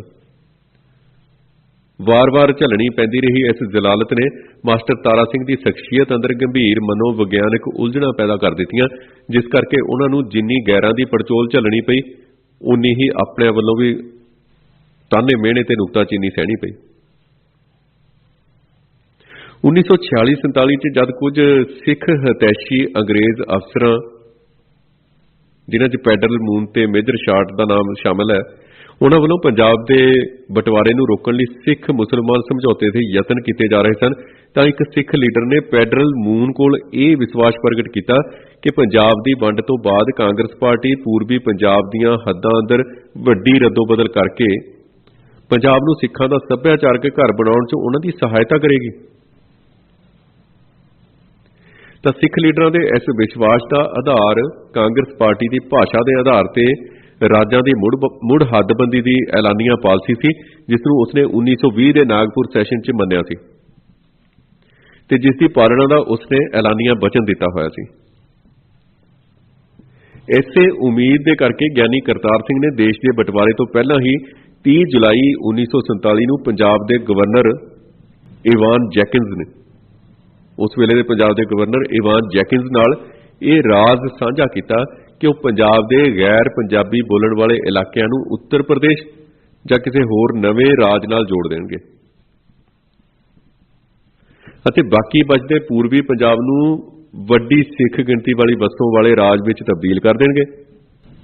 ਇਸੇ ਉਮੀਦ ਤੇ ਇੱਛਾ ਨੂੰ ਮੁੱਖ ਰੱਖਦਿਆਂ ਹੋਏ ਗਿਆਨੀ ਕਰਤਾਰ ਸਿੰਘ ਦੀ ਅਗਵਾਈ ਹੇਠਲੇ ਇੱਕ ਸਿੱਖ ਵਫਦ ਨੇ 21 ਜਨਵਰੀ 1948 ਨੂੰ ਭਾਰਤ ਦਾ ਸੰਵਿਧਾਨ ਤਿਆਰ ਕਰਨ ਵਾਲੀ ਜਿਹੜੀ ਕਮੇਟੀ ਸੀ ਉਹਦੇ ਪ੍ਰਧਾਨ ਡਾਕਟਰ ਰਜਿੰਦਰ ਪ੍ਰਸਾਦ ਨਾਲ ਮੁਲਾਕਾਤ ਕੀਤੀ ਤੇ ਮੁਲਾਕਾਤ ਕਰਕੇ ਉਸ ਦੇ ਅੱਗੇ ਜ਼ੋਰ ਨਾਲ ਇਹ ਜਿਹੜੀ ਤਜਵੀਜ਼ ਰੱਖੀ ਕਿ ਰੋਹਤਕ ਤੇ ਗੁੜਗਾਉਂ ਦੇ ਜ਼ਿਲ੍ਹੇ ਅਸਲ 'ਚ ਪੰਜਾਬ ਦੇ ਇਲਾਕੇ ਨਹੀਂ ਨੇ, ਕਿਉਂਕਿ ਉਹਨਾਂ ਦੀ ਬੋਲੀ ਦਿੱਲੀ ਵਾਲੀ ਹੈ ਤੇ ਉਹਨਾਂ ਦੀ ਜ਼ਿੰਦਗੀ ਤੇ ਸੱਭਿਆਚਾਰ ਵੀ ਪੰਜਾਬ ਨਾਲੋਂ ਦਿੱਲੀ ਨਾਲ ਵੱਧ ਮਿਲਦਾ ਹੈ, ਜਿਸ ਕਰਕੇ ਇਹਨਾਂ ਜ਼ਿਲ੍ਹਿਆਂ ਨੂੰ ਦਿੱਲੀ ਨਾਲ ਜੋੜ ਦਿੱਤਾ ਜਾਵੇ। ਸਿੱਖ ਵਫਦ ਨੇ ਡਾਕਟਰ ਰਜਿੰਦਰ ਪ੍ਰਸਾਦ ਨੂੰ ਇਹ ਗੱਲ ਚੇਤੇ ਕਰਾਈ ਕਿ ਕਾਂਗਰਸ ਪਾਰਟੀ ਨੇ ਸਿੱਖਾਂ ਨਾਲ ਇਹ ਵਾਅਦਾ ਕੀਤਾ ਹੋਇਆ ਕਿ ਉਹ ਘੱਟ ਗਿਣਤੀਆਂ ਦੇ ਮਸਲੇ ਬਾਰੇ ਸਿੱਖਾਂ ਦੀ ਸਹਿਮਤੀ ਬਗੈਰ ਕੋਈ ਫੈਸਲਾ ਨਹੀਂ ਕਰੇਗੀ ਤੇ ਪੰਜਾਬ ਅੰਦਰ ਸਿੱਖਾਂ ਦੇ ਰਾਜਸੀ ਹਿੱਤਾਂ ਦੀ ਸੁਰੱਖਿਆ ਦਾ ਖਾਸ ਖਿਆਲ ਰੱਖੇਗੀ। ਆਪਣੀ ਸਾਰੀ ਜਿਹੜੀ ਦਿਮਾਗੀ ਅਯੋਗਤਾ ਦੇ ਬਾਵਜੂਦ ਸਿੱਖ ਲੀਡਰ ਇੰਨੀ ਕੁ ਸੋਝੀ ਜ਼ਰੂਰ ਰੱਖਦੇ ਸਨ ਕਿ ਜੇ ਸਿੱਖ ਪੰਜਾਬ ਅੰਦਰ ਘੱਟ ਗਿਣਤੀ 'ਚ ਹੀ ਰਹੇ ਤਾਂ ਉਹਨਾਂ ਦੇ ਰਾਜਸੀ ਹਿੱਤਾਂ ਦੀ ਸੁਰੱਖਿਆ ਕਦੇ ਵੀ ਸੰਭਵ ਨਹੀਂ। ਹੁਣ ਜਦ ਕਿ ਪੰਜਾਬ ਦੀ ਵੰਡ ਤੋਂ ਬਾਅਦ ਉਹਨਾਂ ਦੇ ਇੱਕ 22ਵੇਂ ਖਿੱਤੇ ਅੰਦਰ ਬਹੁ ਗਿਣਤੀ ਬਣ ਗਈ ਸੀ ਤਾਂ ਉਹਨਾਂ ਲਈ ਆਪਣੀ ਰਾਜਸੀ ਪੋਜੀਸ਼ਨ ਨੂੰ ਪੱਕੇ ਪੈਰੀਂ ਕਰਨ ਦਾ ਜਿਹੜਾ ਸਾਜ਼ਗਾਰ ਮੌਕਾ ਜੁੜ ਗਿਆ ਸੀ। ਤਾਂ ਸਿੱਖ ਆਗੂਆਂ ਨੇ ਇਹ ਗੱਲ ਭਲੀ ਭਾਂਤ ਤਾੜ ਲਈ ਹੋਈ ਸੀ ਕਿ ਜੇ ਭਾਰੂ ਸਿੱਖ ਵਸੋਂ ਵਾਲੇ ਰਾਜ ਦੀ ਸਥਾਪਨਾ ਆਸਾਨੀ ਨਾਲ ਹੋ ਜਾਂਦੀ ਹੈ ਤਾਂ ਇਸ ਦਾ ਸਿੱਖ ਪੰਥ ਦੇ ਨਾਲ ਹੀ ਵਿਅਕਤੀਗਤ ਤੌਰ ਤੇ ਸਿੱਖ ਆਗੂਆਂ ਨੂੰ ਵੀ ਵੱਡਾ ਲਾਭ ਹੋਣਾ ਸੀ। ਇਸ ਕਰਕੇ ਸ਼ੁਰੂ ਦੇ ਦੌਰ ਅੰਦਰ ਸਾਰੀ ਸਿੱਖ ਲੀਡਰਸ਼ਿਪ ਇਸ ਮਸਲੇ ਤੇ ਤਕਰੀਬਨ ਇਕਮਤ ਸੀ ਅਤੇ ਲਗਭਗ ਸਾਰਿਆਂ ਨੂੰ ਹੀ ਇਹ ਉਮੀਦ ਸੀ ਕਿ ਕਾਂਗਰਸੀ ਆਗੂ ਰਾਜਾਂ ਦੀ ਮੁੜ ਹੱਦਬੰਦੀ ਸੰਬੰਧੀ ਆਪਣੀਆਂ ਐਲਾਨੀਆਂ ਨੀਤੀ ਅਤੇ ਸਿੱਖ ਹਿੱਤਾਂ ਦੀ ਰੱਖਿਆ ਬਾਰੇ ਆਪਣੇ ਐਲਾਨੀਆਂ ਬਚਨਾਂ ਦੇ ਮੁਤਾਬਕ ਸਿੱਖ ਪੰਥ ਦੀ ਇਸ ਵਾਜਬ ਤੇ ਹੱਕੀ ਮੰਗ ਨੂੰ ਬਿਨਾਂ ਕਿਸੇ ਤਰੱਦਦ ਦੇ ਕਬੂਲ ਕਰ ਲੈਣਗੇ। ਇਸ ਤੋਂ ਬਿਨਾਂ ਸਿੱਖ ਆਗੂ ਸਿੱਖ ਵਸੋਂ ਦੇ ਹਿੱਤਾਂ ਦੀ ਸੁਰੱਖਿਆ ਲਈ ਦੋ ਹੋਰ ਸੰਵਿਧਾਨਕ ਜਿਹੜੇ ਯਤਨ ਸਨ ਉਹਨਾਂ ਦੀ ਮੰਗ ਕਰ ਰਹੇ ਸਨ। ਇੱਕ ਕਿਹੜੇ ਯਤਨ ਸਨ ਉਹ ਉਹਨਾਂ ਚੋਂ ਇੱਕ ਹੈ ਕਿ ਸਿੱਖ ਕੌਮ ਦੇ ਘੱਟ ਗਿਣਤੀ 'ਚ ਹੋਣ ਅਤੇ ਵਿਦਿਅਕ ਪੱਖੋਂ ਪਛੜੇ ਹੋਣ ਕਾਰਨ ਪੰਜਾਬ ਅਤੇ ਪੰਜਾਬੋਂ ਬਾਹਰਲੇ ਰਾਜਾਂ ਅੰਦਰ ਇਸ ਦੇ ਲਈ ਰਾਜਸੀ ਨੁਮਾਇੰਦਗੀ ਤੇ ਨੌਕਰੀਆਂ ਦੇ ਖੇਤਰ ਅੰਦਰ ਰਿਜ਼ਰਵੇਸ਼ਨ ਤੇ ਵੇਟੇਜ ਦੀ ਜਿਹੜੀ ਪ੍ਰਿਵਿਲੇਜ ਆ ਉਹ ਦਿੱਤੀ ਜਾਵੇ, ਵਿਵਸਥਾ ਕੀਤੀ ਜਾਵੇ। ਦੂਜੀ ਗੱਲ ਇਹ ਕਿ ਸਾਂਝੇ ਚੋਣ ਖੇਤਰਾਂ ਦੀ ਥਾਂ ਸਿੱਖਾਂ ਲਈ ਵੱਖਰੇ ਕਮਿਊਨਲ ਚੋਣ ਖੇਤਰ ਕਾਇਮ ਕੀਤੇ ਜਾਣ। ਦੇਸ਼ ਦੀ ਵੰਡ ਤੋਂ ਪਹਿਲਾਂ ਸਿੱਖ ਆਗੂ ਵੱਖਰੇ ਚੋਣ ਖੇਤਰਾਂ ਦੇ ਕੱਟੜ ਨਿੰਦਕ ਰਹੇ ਸਨ। ਕਾਰਨ ਇਹ ਕਿ ਉਦੋਂ ਵੱਖਰੇ ਚੋਣ ਖੇਤਰਾਂ ਨਾਲ ਮੁਸਲਮਾਨ ਵਰਗ ਦਾ ਪੱਖ ਤਕੜਾ ਹੁੰਦਾ ਸੀ ਜੋ ਸਿੱਖ ਆਗੂਆਂ ਨੂੰ ਕਦੇ ਵੀ ਪ੍ਰਵਾਨ ਨਹੀਂ ਸੀ। ਪੰਜਾਬ ਦੇ ਬਟਵਾਰੇ ਤੋਂ ਬਾਅਦ ਜਦ ਮੁਸਲਮਾਨ ਫੈਕਟਰ ਖਤਮ ਹੋ ਗਿਆ ਤਾਂ ਸਿੱਖ ਆਗੂਆਂ ਨੇ ਇਸ ਮਸਲੇ ਤੇ ਖੜੇ ਪੈਰ ਪੋਜੀਸ਼ਨ ਬਦਲ ਲਈ ਆਪਣੀ। 25 ਅਕਤੂਬਰ 1948 ਨੂੰ ਸ਼੍ਰੋਮਣੀ ਅਕਾਲੀ ਦਲ ਦੀ ਵਰਕਿੰਗ ਕਮੇਟੀ ਨੇ ਵੱਖਰੇ ਚੋਣ ਖੇਤਰਾਂ ਬਾਰੇ ਆਪਣੇ ਪੱਖ ਦੀ ਜਿਹੜੀ ਪੱਖ ਦੇ ਹੱਕ ਦੇ ਵਿੱਚ ਦਲੀਲ ਦਿੰਦਿਆਂ ਐਨ ਬਿਲਕੁਲ ਉਹੀ ਗੱਲਾਂ ਕਹੀਆਂ ਜੋ ਮੁਸਲਮਾਨ ਆਗੂ 40 ਸਾਲਾਂ ਤੋਂ ਕਹਿੰਦੇ ਆ ਰਹੇ ਸਨ ਤੇ ਜਿਸ ਦੀ ਸਿੱਖ ਆਗੂ ਜਨੂਨ ਦੀ ਪੱਧਰ ਤੇ ਵਿਰੋਧਤਾ ਕਰਦੇ ਰਹੇ ਸਨ। ਕਿਵੇਂ ਵਿਰੋਧਤਾ ਕਰਦੇ ਰਹੇ ਸਨ? ਅਜੋਕੀ ਰਾਜਨੀਤੀ ਅੰਦਰ ਵੱਖਰੇ ਫਿਰਕੇਦਾਰਾਨਾ ਚੁਣਾਵ ਨੂੰ ਭੰਡਣਾ ਇੱਕ ਆਮ ਫੈਸ਼ਨ ਬਣ ਗਿਆ ਹੈ, ਪਰ ਹਿੰਦੁਸਤਾਨ ਜੋ ਯਕੀਨਨ ਹੀ ਕਈ ਕੌਮਾਂ ਦਾ ਰਲਵਾਂ ਮਿਲਵਾਂ ਦੇਸ਼ ਹੈ, ਇਹਦੇ ਅੰਦਰ ਕਿਸੇ ਘੱਟ ਗਿਣਤੀ ਵੱਲੋਂ ਆਪਣਾ ਨੁਮਾਇੰਦਾ ਖੁਦ ਚੁਣਨ ਦਾ ਅਧਿਕਾਰ ਉਸ ਦੀ ਸੁਰੱਖਿਆ ਦਾ ਸਭ ਤੋਂ ਵੱਧ ਕਾਰਗਰ ਤੇ ਆਲਾ ਤਰੀਕਾ ਹੈ। ਵੱਖਰਾ ਫਿਰਕੇਦਾਰਾਨਾ ਚੁਣਾਵ ਯੁੱਗਾਂ ਪੁਰਾਣਾ ਜਮਹੂਰੀ ਸੂਤਰ ਹੈ। ਸਿੱਖ ਇਸ ਉੱਤੇ ਇਸ ਕਰਕੇ ਜ਼ੋਰ ਦੇ ਰਹੇ ਹਨ ਕਿ ਬਹੁਗਿਣਤੀ ਫਿਰਕੇ ਵੱਲੋਂ ਖਾਸ ਤੌਰ ਤੇ ਅਮਲ 'ਚ ਲਿਆਂਦੀ ਗਈ ਧੱਕੜ ਫਿਰਕੂ ਜ਼ਹਿਨੀਅਤ ਨੇ ਸਿੱਖਾਂ ਦੇ ਮਨਾਂ ਅੰਦਰ ਇਹ ਤੌਖਲਾ ਪੈਦਾ ਕਰ ਦਿੱਤਾ ਹੈ ਕਿ ਸਾਂਝੇ ਚੁਣਾਵ ਦੇ ਪ੍ਰਬੰਧ ਨੂੰ ਉਹਨਾਂ ਦੀ ਹਸਤੀ ਦੇ ਖਾਤਮੇ ਲਈ ਵਰਤਿਆ ਜਾ ਸਕਦਾ ਹੈ। ਇਸ ਬਿਆਨ 'ਚੋਂ ਸਿੱਖ ਕੌਮ ਦੀ ਜਿਹੜੀ ਲੀਡਰਸ਼ਿਪ ਸੀ ਉਹਦੀ ਔਖ ਤੇ ਨਿਰਾਸ਼ਤਾ ਜਿਹੜੀ ਸਾਫ਼ ਦੇਖੀ ਜਾ ਸਕਦੀ ਹੈ। ਅਸਲ 'ਚ ਇਹ ਸਮਾਂ ਸਿੱਖ ਲੀਡਰਸ਼ਿਪ ਲਈ ਬੇਹੱਦ ਚੁਣੌਤੀਆਂ ਭਰਿਆ ਸੀ, ਮੁਸ਼ਕਲਾਂ ਵਾਲਾ ਸੀ। ਇੱਕ ਤਾਂ ਵੰਡ ਦੇ ਨਾਲ ਸਿੱਖ ਕੌਮ ਦਾ ਸਮੁੱਚਾ ਜੀਵਨ ਉਖੜ ਪੁਖੜ ਗਿਆ ਸੀ ਤੇ ਉਸ ਨੂੰ ਮੁੜ ਵਸੇਬੇ ਦੀਆਂ ਵੱਡੀਆਂ ਮੁਸ਼ਕਲਾਂ ਨਾਲ ਜੂਝਣਾ ਪੈ ਰਿਹਾ ਸੀ। ਦੂਜਾ, ਸਿੱਖ ਕੌਮ ਨੂੰ ਨਵੇਂ ਹਾਕਮਾਂ ਤੇ ਨਵੀਂ ਰਾਜਸੀ ਹਕੀਕਤ ਦਾ ਭੇਤ ਪਾਉਣ ਅਤੇ ਆਪਣੇ ਆਪ ਨੂੰ ਇਸ ਦੇ ਅਨੁਸਾਰ ਢਾਲਣ ਦੇ ਕਾਰਜ 'ਚ ਵੱਡੀਆਂ ਅਮਲੀ ਤੇ ਮਨੋਵਿਗਿਆਨਕ ਔਕੜਾਂ ਦਾ ਸਾਹਮਣਾ ਕਰਨਾ ਪੈ ਰਿਹਾ ਸੀ। ਅਜੇ ਤਾਂ ਪਤਾ ਹੀ ਨਹੀਂ ਸੀ ਲੱਗ ਰਿਹਾ, ਕਿਉਂਕਿ ਹਿੰਦੂ ਦੇ ਰਾਜ 'ਚ ਤਾਂ ਸਿੱਖਾਂ ਨੇ ਕਦੇ ਸਾਹ ਨਹੀਂ ਸੀ ਲਿਆ। ਹਿੰਦੂ ਦਾ ਰਾਜ ਹੀ ਨਹੀਂ ਸੀ ਆਇਆ। 9 ਸਦੀਆਂ ਬਾਅਦ ਹਿੰਦੂ ਨੂੰ ਰਾਜ ਮਿਲਿਆ 1947 'ਚ। ਹਿੰਦੂ ਵਜ਼ੀਰ ਤਾਂ ਸਿਰਫ ਮਹਾਰਾਜਾ ਰਣਜੀਤ ਸਿੰਘ ਨੂੰ ਸਲਾਹਾਂ ਦਿੰਦੇ ਹੁੰਦੇ ਸਨ। ਹਿੰਦੂ ਨੇ ਕਦੇ ਰਾਜ ਤਾਂ ਨਹੀਂ ਕੀਤਾ ਸਿੱਖਾਂ ਤੇ। ਇਹ ਪਹਿਲੀ ਵਾਰ ਸੀ 1947 'ਚ। ਇਹ ਮੁਸ਼ਕਲਾਂ ਆ ਰਹੀਆਂ ਸਨ ਕਿ ਹਿੰਦੂ ਕੀ ਬਿਆਨ ਕਰ ਰਿਹਾ ਹੈ ਤੇ ਹਿੰਦੂ ਹਾਕਮ ਦਾ ਵਰਤਾਅ ਕੀ ਹੈ। ਉਹ ਬਹੁਤ ਟਪਲੇਬਾਜ਼ੀ ਵਾਲਾ ਸੀ, ਵੱਖਰਾ ਸੀ। ਇਸ ਕਰਕੇ ਜਿਹੜੀ ਸਿੱਖ ਲੀਡਰਸ਼ਿਪ ਨੂੰ ਇਹ ਮੁਸ਼ਕਲਾਂ ਆ ਰਹੀਆਂ ਸਨ ਕਿ ਇਹ ਵਿਹਾਰ ਕਿਵੇਂ ਕਰ ਰਿਹਾ ਜਿਹੜਾ ਹਿੰਦੂ ਹਾਕਮ ਹੈ। ਹਿੰਦੂ ਵਰਗ ਨੂੰ ਇਸ ਰੂਪ 'ਚ ਦੇਖਣ ਦਾ ਸਿੱਖ ਪੰਥ ਨੂੰ ਇਸ ਤੋਂ ਪਹਿਲਾਂ ਇਤਿਹਾਸ ਅੰਦਰ ਕੋਈ ਮੌਕਾ ਨਹੀਂ ਸੀ ਮਿਲਿਆ। ਹੁਕਮਰਾਨ ਦੇ ਰੂਪ 'ਚ ਗੁਰੂ ਨਾਨਕ ਦੇਵ ਜੀ ਤੋਂ ਲੈ ਕੇ 1947 ਤੱਕ ਹਿੰਦੂ ਹੁਕਮਰਾਨ ਨਹੀਂ ਸੀ ਹੋਇਆ ਕੋਈ। ਉਸਨੇ ਸਿੱਖ ਕੌਮ ਨੇ ਪਹਿਲਾਂ ਮੁਗਲ ਰਾਜ ਤੇ ਫਿਰ ਬਰਤਾਨਵੀ ਰਾਜ ਹੇਠ ਹਿੰਦੂ ਵਰਗ ਨੂੰ ਇੱਕ ਗੁਲਾਮੀ ਵਾਲਾ ਜੀਵਨ ਬਤੀਤ ਕਰਦਿਆਂ ਦੇਖਿਆ ਸੀ। ਬਸ ਹਿੰਦੂ ਨੂੰ ਸਿਰਫ ਗੁਲਾਮ ਰੂਪ 'ਚ ਦੇਖਿਆ ਸੀ। ਜਿਸ ਵੇਲੇ ਆਜ਼ਾਦ ਸਿੱਖ ਰਾਜ ਦੀ ਮੰਗ ਚੱਲ ਰਹੀ ਸੀ, ਭਾਰਤ ਨੂੰ ਆਜ਼ਾਦ ਕਰਨ ਤੋਂ ਪਹਿਲਾਂ ਮੁਲਕ ਦੀ ਵੰਡ ਦੀ ਗੱਲ ਚੱਲ ਰਹੀ ਸੀ, ਆਜ਼ਾਦ ਸਿੱਖ ਰਾਜ ਦੀ ਗੱਲ ਚੱਲ ਰਹੀ ਸੀ, ਤਾਂ ਉਸ ਵੇਲੇ ਜਿਨਾਹ ਨੇ ਮਾਸਟਰ ਤਾਰਾ ਸਿੰਘ ਨੂੰ ਕਿਹਾ ਸੀ ਕਿ ਤੁਸੀਂ ਹਿੰਦੂ ਬਹੁਗਿਣਤੀ ਨਾਲ ਰਹਿਣ ਦਾ ਫੈਸਲਾ ਕਰ ਰਹੇ ਹੋ, ਤੁਸੀਂ ਹਿੰਦੂ ਨੂੰ ਗੁਲਾਮ ਦੇਖਿਆ ਹੈ ਹੁਣ ਤੱਕ, ਤੁਸੀਂ ਹਿੰਦੂ ਨੂੰ ਆਜ਼ਾਦ ਨਹੀਂ ਦੇਖਿਆ। ਤਾਂ ਜਦੋਂ ਤੁਸੀਂ ਆਜ਼ਾਦ ਦੇਖੋਗੇ ਹਿੰਦੂ ਨੂੰ, ਉਸ ਦੇ ਨਾਲ ਰਹਿ ਕੇ ਤੁਸੀਂ ਆਪਣੇ ਕੀਤੇ ਤੇ ਬਹੁਤ ਪਛਤਾਓਗੇ। ਇਹ ਗੱਲ ਜਿਨਾਹ ਨੇ ਕਹੀ ਸੀ ਮਾਸਟਰ ਤਾਰਾ ਸਿੰਘ ਨੂੰ। ਸੋ ਬਾਅਦ 'ਚ ਹੁਣ ਅਸੀਂ ਦੇਖ ਹੀ ਰਹੇ ਹਾਂ, ਬਿਲਕੁਲ ਜੋ ਉਸ ਵੇਲੇ ਜਿਨਾਹ ਨੇ ਗੱਲ ਕਹੀ ਸੀ ਬਿਲਕੁਲ ਉਸ ਦੀ ਸੱਚੀ ਸਾਬਤ ਹੋ ਰਹੀ ਹੈ। ਹੁਣ ਸਿੱਖ ਪੰਥ ਦੀ ਬਾਹਮਣਵਾਦ ਨਾਲ ਵਿਚਾਰਧਾਰਕ ਟੱਕਰ ਭਾਵੇਂ ਗੁਰੂ ਸਾਹਿਬਾਨ ਦੇ ਵੇਲੇ ਤੋਂ ਚੱਲੀ ਆ ਰਹੀ ਸੀ ਤੇ ਇਸ ਅਮਲ ਰਾਹੀਂ ਸਿੱਖ ਪੰਥ ਨੇ ਬਾਹਮਣਵਾਦ ਦੀ ਵਿਚਾਰਧਾਰਕ ਖਸਲਤ ਤੇ ਇਸ ਦੇ ਸੱਭਿਆਚਾਰਕ ਲੱਛਣਾਂ ਦਾ ਕਾਫੀ ਭੇਤ ਪਾਇਆ ਹੋਇਆ ਸੀ। ਪਰ ਇੱਕ ਹੁਕਮਰਾਨ ਰਾਜਸੀ ਤਾਕਤ ਵਜੋਂ ਬਾਹਮਣਵਾਦ ਨੂੰ ਪਰਖਣ ਤੇ ਪਰਤਿਆਉਣ ਦਾ ਸਬੱਬ ਇਹ ਪਹਿਲੀ ਵਾਰ ਜੁੜਿਆ ਸੀ ਸਿੱਖ ਕੌਮ ਲਈ। ਬਾਹਮਣਵਾਦ ਦੀਆਂ ਰੂੜੀਵਾਦੀ ਕਦਰਾਂ ਕੀਮਤਾਂ, ਕਰਮਕਾਂਡ, ਪਖੰਡ, ਚੋਰੀ ਠੱਗੀ ਦੀ ਆਦਤ ਅਤੇ ਹੋਰ ਜਿਹੜੀਆਂ ਕੁਰੀਤੀਆਂ ਸਨ ਉਹਦੇ ਬਾਰੇ ਤਾਂ ਸਿੱਖ ਪੰਥ ਜਾਣਦਾ ਸੀ। ਉਹਦੇ ਨਾਲ ਟੱਕਰ ਵੀ ਹੁੰਦੀ ਰਹੀ ਸਮੇਂ-ਸਮੇਂ ਤੇ। ਮੱਠਾਂ ਦੇ ਨਾਲ ਟੱਕਰ ਹੁੰਦੀ ਰਹੀ, ਪੰਡਤਾਂ ਦੇ ਨਾਲ ਟੱਕਰ ਹੁੰਦੀ ਰਹੀ, ਗੁਰੂ ਸਾਹਿਬ ਦੀ ਹੁੰਦੀ ਰਹੀ, ਗੋਸ਼ਟਾਂ ਹੁੰਦੀਆਂ ਰਹੀਆਂ, ਉਹ ਤਾਂ ਪਤਾ ਸੀ। ਪਰ ਇੱਕ ਹੁਕਮਰਾਨ ਵਜੋਂ ਉਸ ਨੂੰ ਪਹਿਲੀ ਵਾਰ ਦੇਖਿਆ ਜਾ ਰਿਹਾ ਸੀ। ਨੈਸ਼ਨਲਿਸਟ ਜਿਹੜੇ ਰਾਸ਼ਟਰਵਾਦੀ ਸਿੱਖ ਲੀਡਰਸ਼ਿਪ ਲਈ ਹਿੰਦੂ ਆਗੂਆਂ ਨਾਲ ਆਪਣੇ ਰਿਸ਼ਤੇ ਨੂੰ ਨਵੇਂ ਸਾਂਚੇ 'ਚ ਢਾਲਣ ਦਾ ਮਸਲਾ ਸਿਰਫ ਸਿਆਸੀ ਮਸਲਾ ਨਹੀਂ ਸੀ, ਥੋੜਾ ਭਾਵਨਾ ਵਾਲਾ ਵੀ ਸੀ। ਉਹ ਸਾਰੇ ਲਗਭਗ 3 ਦਹਾਕੇ ਬਰਤਾਨਵੀ ਹਾਕਮਾਂ ਵਿਰੁੱਧ ਇਕੱਠੇ ਜੂਝਦੇ ਰਹੇ ਸਨ। ਦੇਸ਼ ਦੇ ਬਟਵਾਰੇ ਮੌਕੇ ਸਿੱਖ ਲੀਡਰਾਂ ਨੇ ਸਿੱਖ ਕੌਮ ਦੀ ਹੋਣੀ ਨੂੰ ਜਿਸ ਤਰ੍ਹਾਂ ਅੱਖਾਂ ਮੀਚ ਕੇ ਹਿੰਦੂ ਆਗੂਆਂ ਦੇ ਹਵਾਲੇ ਕੀਤਾ ਸੀ, ਉਸ ਤੋਂ ਉਹਨਾਂ ਦੀ ਹਿੰਦੂ ਲੀਡਰਸ਼ਿਪ ਅੰਦਰ ਅੰਨੀ ਸ਼ਰਧਾ ਤੇ ਵਿਸ਼ਵਾਸ ਦਾ ਵੀ ਪਤਾ ਚੱਲਦਾ ਸੀ।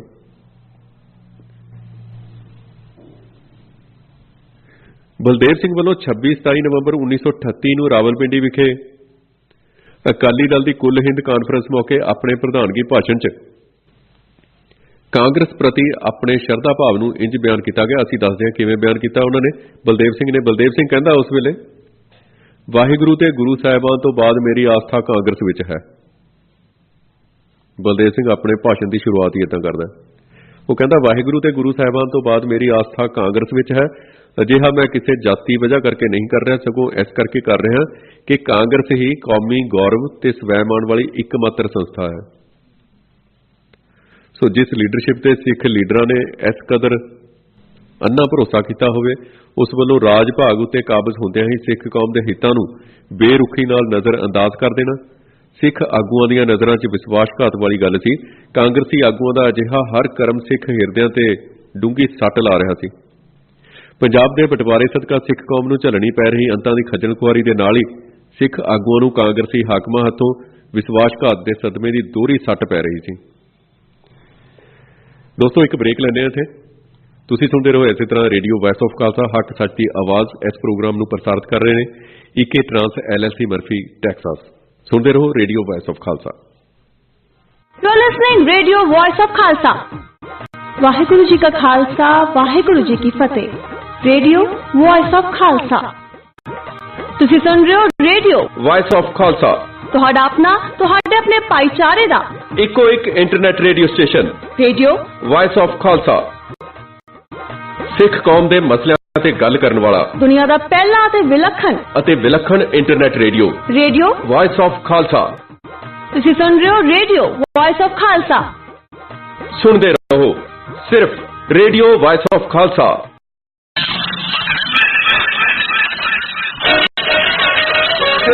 सारे पंच के चरणों में जिसे तुहानू पता लगे कि चार दीवारी के अंदर हरमंदिर साहब से हमला किया गवर्नमेंट ने, उसके दास नूं पूछने की लोड़ नहीं, ना किसी होर लीडर की राह लेने की लोड़ नहीं। उसके थाना थाना से पिंडों से शहरों में जो सतगुरु ग्रंथ साहिब का निंदक है ते धियां भैणां दी इज्जत लुटण वाला ते लुटे जाण तो खुश होने वाला है ते जिहड़ा पाठ कपाउण वाला है उन्होंने थाना थाना से सो के चाह पहुंचा दे। पक्की बेनती है तुहाडा करना ते हक सच की आवाज़ रेडियो वॉइस ऑफ खालसा से तुहाडा एक बार फिर स्वागत करते हैं। प्रोग्राम विरसा अते इतिहास के विच विरसा अते इतिहास का यह प्रोग्राम जिस दे विच साडे इतिहास की सिख कौम के खूनी पत्रियां नाल लिखे इतिहास की गल की जाती है, उस दे विच तुहाडा एक बार फिर स्वागत है। ये प्रोग्राम प्रसारित कर रहे हैं, इसनूं स्पॉन्सर किया है ईके ट्रांस LLC मर्फी टैक्सास वालों। भारत का संविधान घड़न लई बनाई गई विधान साज असैंबली की नागरिकों के मूल अधिकारां ते घट गिणतियां की सुरक्षा लई एडवाइजरी कमेटी की 29 तो लैके 31 जुलाई 1947 नूं जिहड़ी मीटिंग हुई, उस मीटिंग दे विच सिख कौम के हकों की सुरक्षा का मसला यह कह के टाल दिता गया कि अजे आज़ादी के तबादले का अमल पूरा ना होने करके अनसर्टेनिटी की जिहड़ी सिचुएशन है वह बनी हुई है, अनिश्चितता की हालत बनी हुई है। ये कांग्रेसी आगुआं की बदनीत का पहला इजहार सी, ये उन्हां दीयां माड़ियां नीतां का पहला विखावा सी, क्योंकि आबादी के तबादले का सिख कौम के घट गिणती रुतबे नाल कोई संबंध नहीं सी। आबादी के तबादले का अमल पूरा होने तो बाद भी पंजाब अंदर सिखां की घट गिणती ही रहनी सी। इस करके जे हिंदू आगुआं दीयां नीतां साफ होंदियां तां पहला बयान की गई मीटिंग च ही एक घट गिणती वर्ग वजों सिख भाईचारे के हकों की सुरक्षा के मसले ते विचार की जा सकती सी। असल गल यह सी कि पाकिस्तान बन जाण तो बाद हिंदू लीडरां ने घट गिणतियां के मसलियां प्रति अपनी समझ बदल लई सी। वो घट गिणतियां नूं कोई उचेची रायत देण ते कदे भी हामी नहीं सन, पर वंड तो पहला मुसलमान वर्ग के दबाव सदका उन्होंने घट गिणतियां के हकों की सुरक्षा लई खास रियायतां का कौड़ा घुट भरन लई मजबूर होना पैंदा सी। देश की वंड दे नाल जद मुस्लिम वर्ग वाला कंडा निकल गया तो हिंदू आगुआं की असली जिहड़ी अंदरली तस्वीर सी वो प्रगट होण लग पई, खुल के बाहर आ गए। वो असल दे विच जिहड़ी कानून बनाउण वाली असैंबली ने 27 ते 28 अगस्त 1947 नूं फुर्ती दे नाल काली काली वखरे चोण खेतरां की जिहड़ी तजवीज़ सी उहनूं बुरी तरह खत्म कर दिता। नाल ही वो घट गिणतियां लई रिजर्वेशन का जिहड़ा फस्टा वो भी वड्ढना चाहुंदे सन, पर होरनां मैंबरां दे विरोध कारण उन्हां नूं कुछ देर वास्ते अपने हत्थ रोकण लई मजबूर होना पिया। अखीर 11 मई 1949 नूं विधान साध असैंबली की जिहड़ी कानून बनाउण वाली असैंबली की घट गिणतियां लई एडवाइजरी कमेटी ने घट गिणती धार्मिक वर्गां लई रिजर्वेशन खत्म करने का फैसला किया। सिर्फ हिंदू दलित वर्गां लई रिजर्वेशन जारी रहन दित्ती गई। सिख दलितां नूं इस रियायत तो बाहर कढ दिता गया। मजहबी सिखां नूं इस रियायत तो बाहर कढ दिता गया। घट गिणतियां दे हक्कां दे इहदे विच भी एक साजिश, रियायतां लैण दे लई जिहड़ियां सिख घट गिणतियां सन, जिन्हां नूं मार्ग तो हौली हौली भटकाया गया। देखो एक तरीके दे नाल हिंदू घट गिणतियां लई हिंदू दलितां दे लई वो रियायतां बरकरार सन, सिख दलितां दे लई वो रियायतां खत्म कर दित्तियां गईयां ते सिख दलित सन हौली हौली वो हिंदू धर्म दे वल परिवर्त होने शुरू हो गए रियायतां लैण दे लई। सिर्फ गल तां रियायतां दी है। सो इस पक्षों भी सट मारी गई सिख कौम की गिणती नूं। घट गिणतियां दे हक्कां दी सुरक्षा दे मसले च इहदे मसले वांग ही कांग्रेसी आगूआं ने राज्यां दे पुनर्गठन बारे भी अपनी पहली पोजीशन ते मोड़ा कट्टना शुरू कर दिता। असल च इस मामले च कांग्रेस पार्टी की जिहड़ी बहुगिणती लीडरशिप, खास करके गऊ खेतर वजों जाने जांदे उत्तरी भारत की हिंदू लीडरशिप भाषा के आधार पर राज्यां के पुनर्गठन के सिद्धांत नाल कदे भी सहमत नहीं हुई। भाषा का जज्बा दक्षिण च प्रबल सी।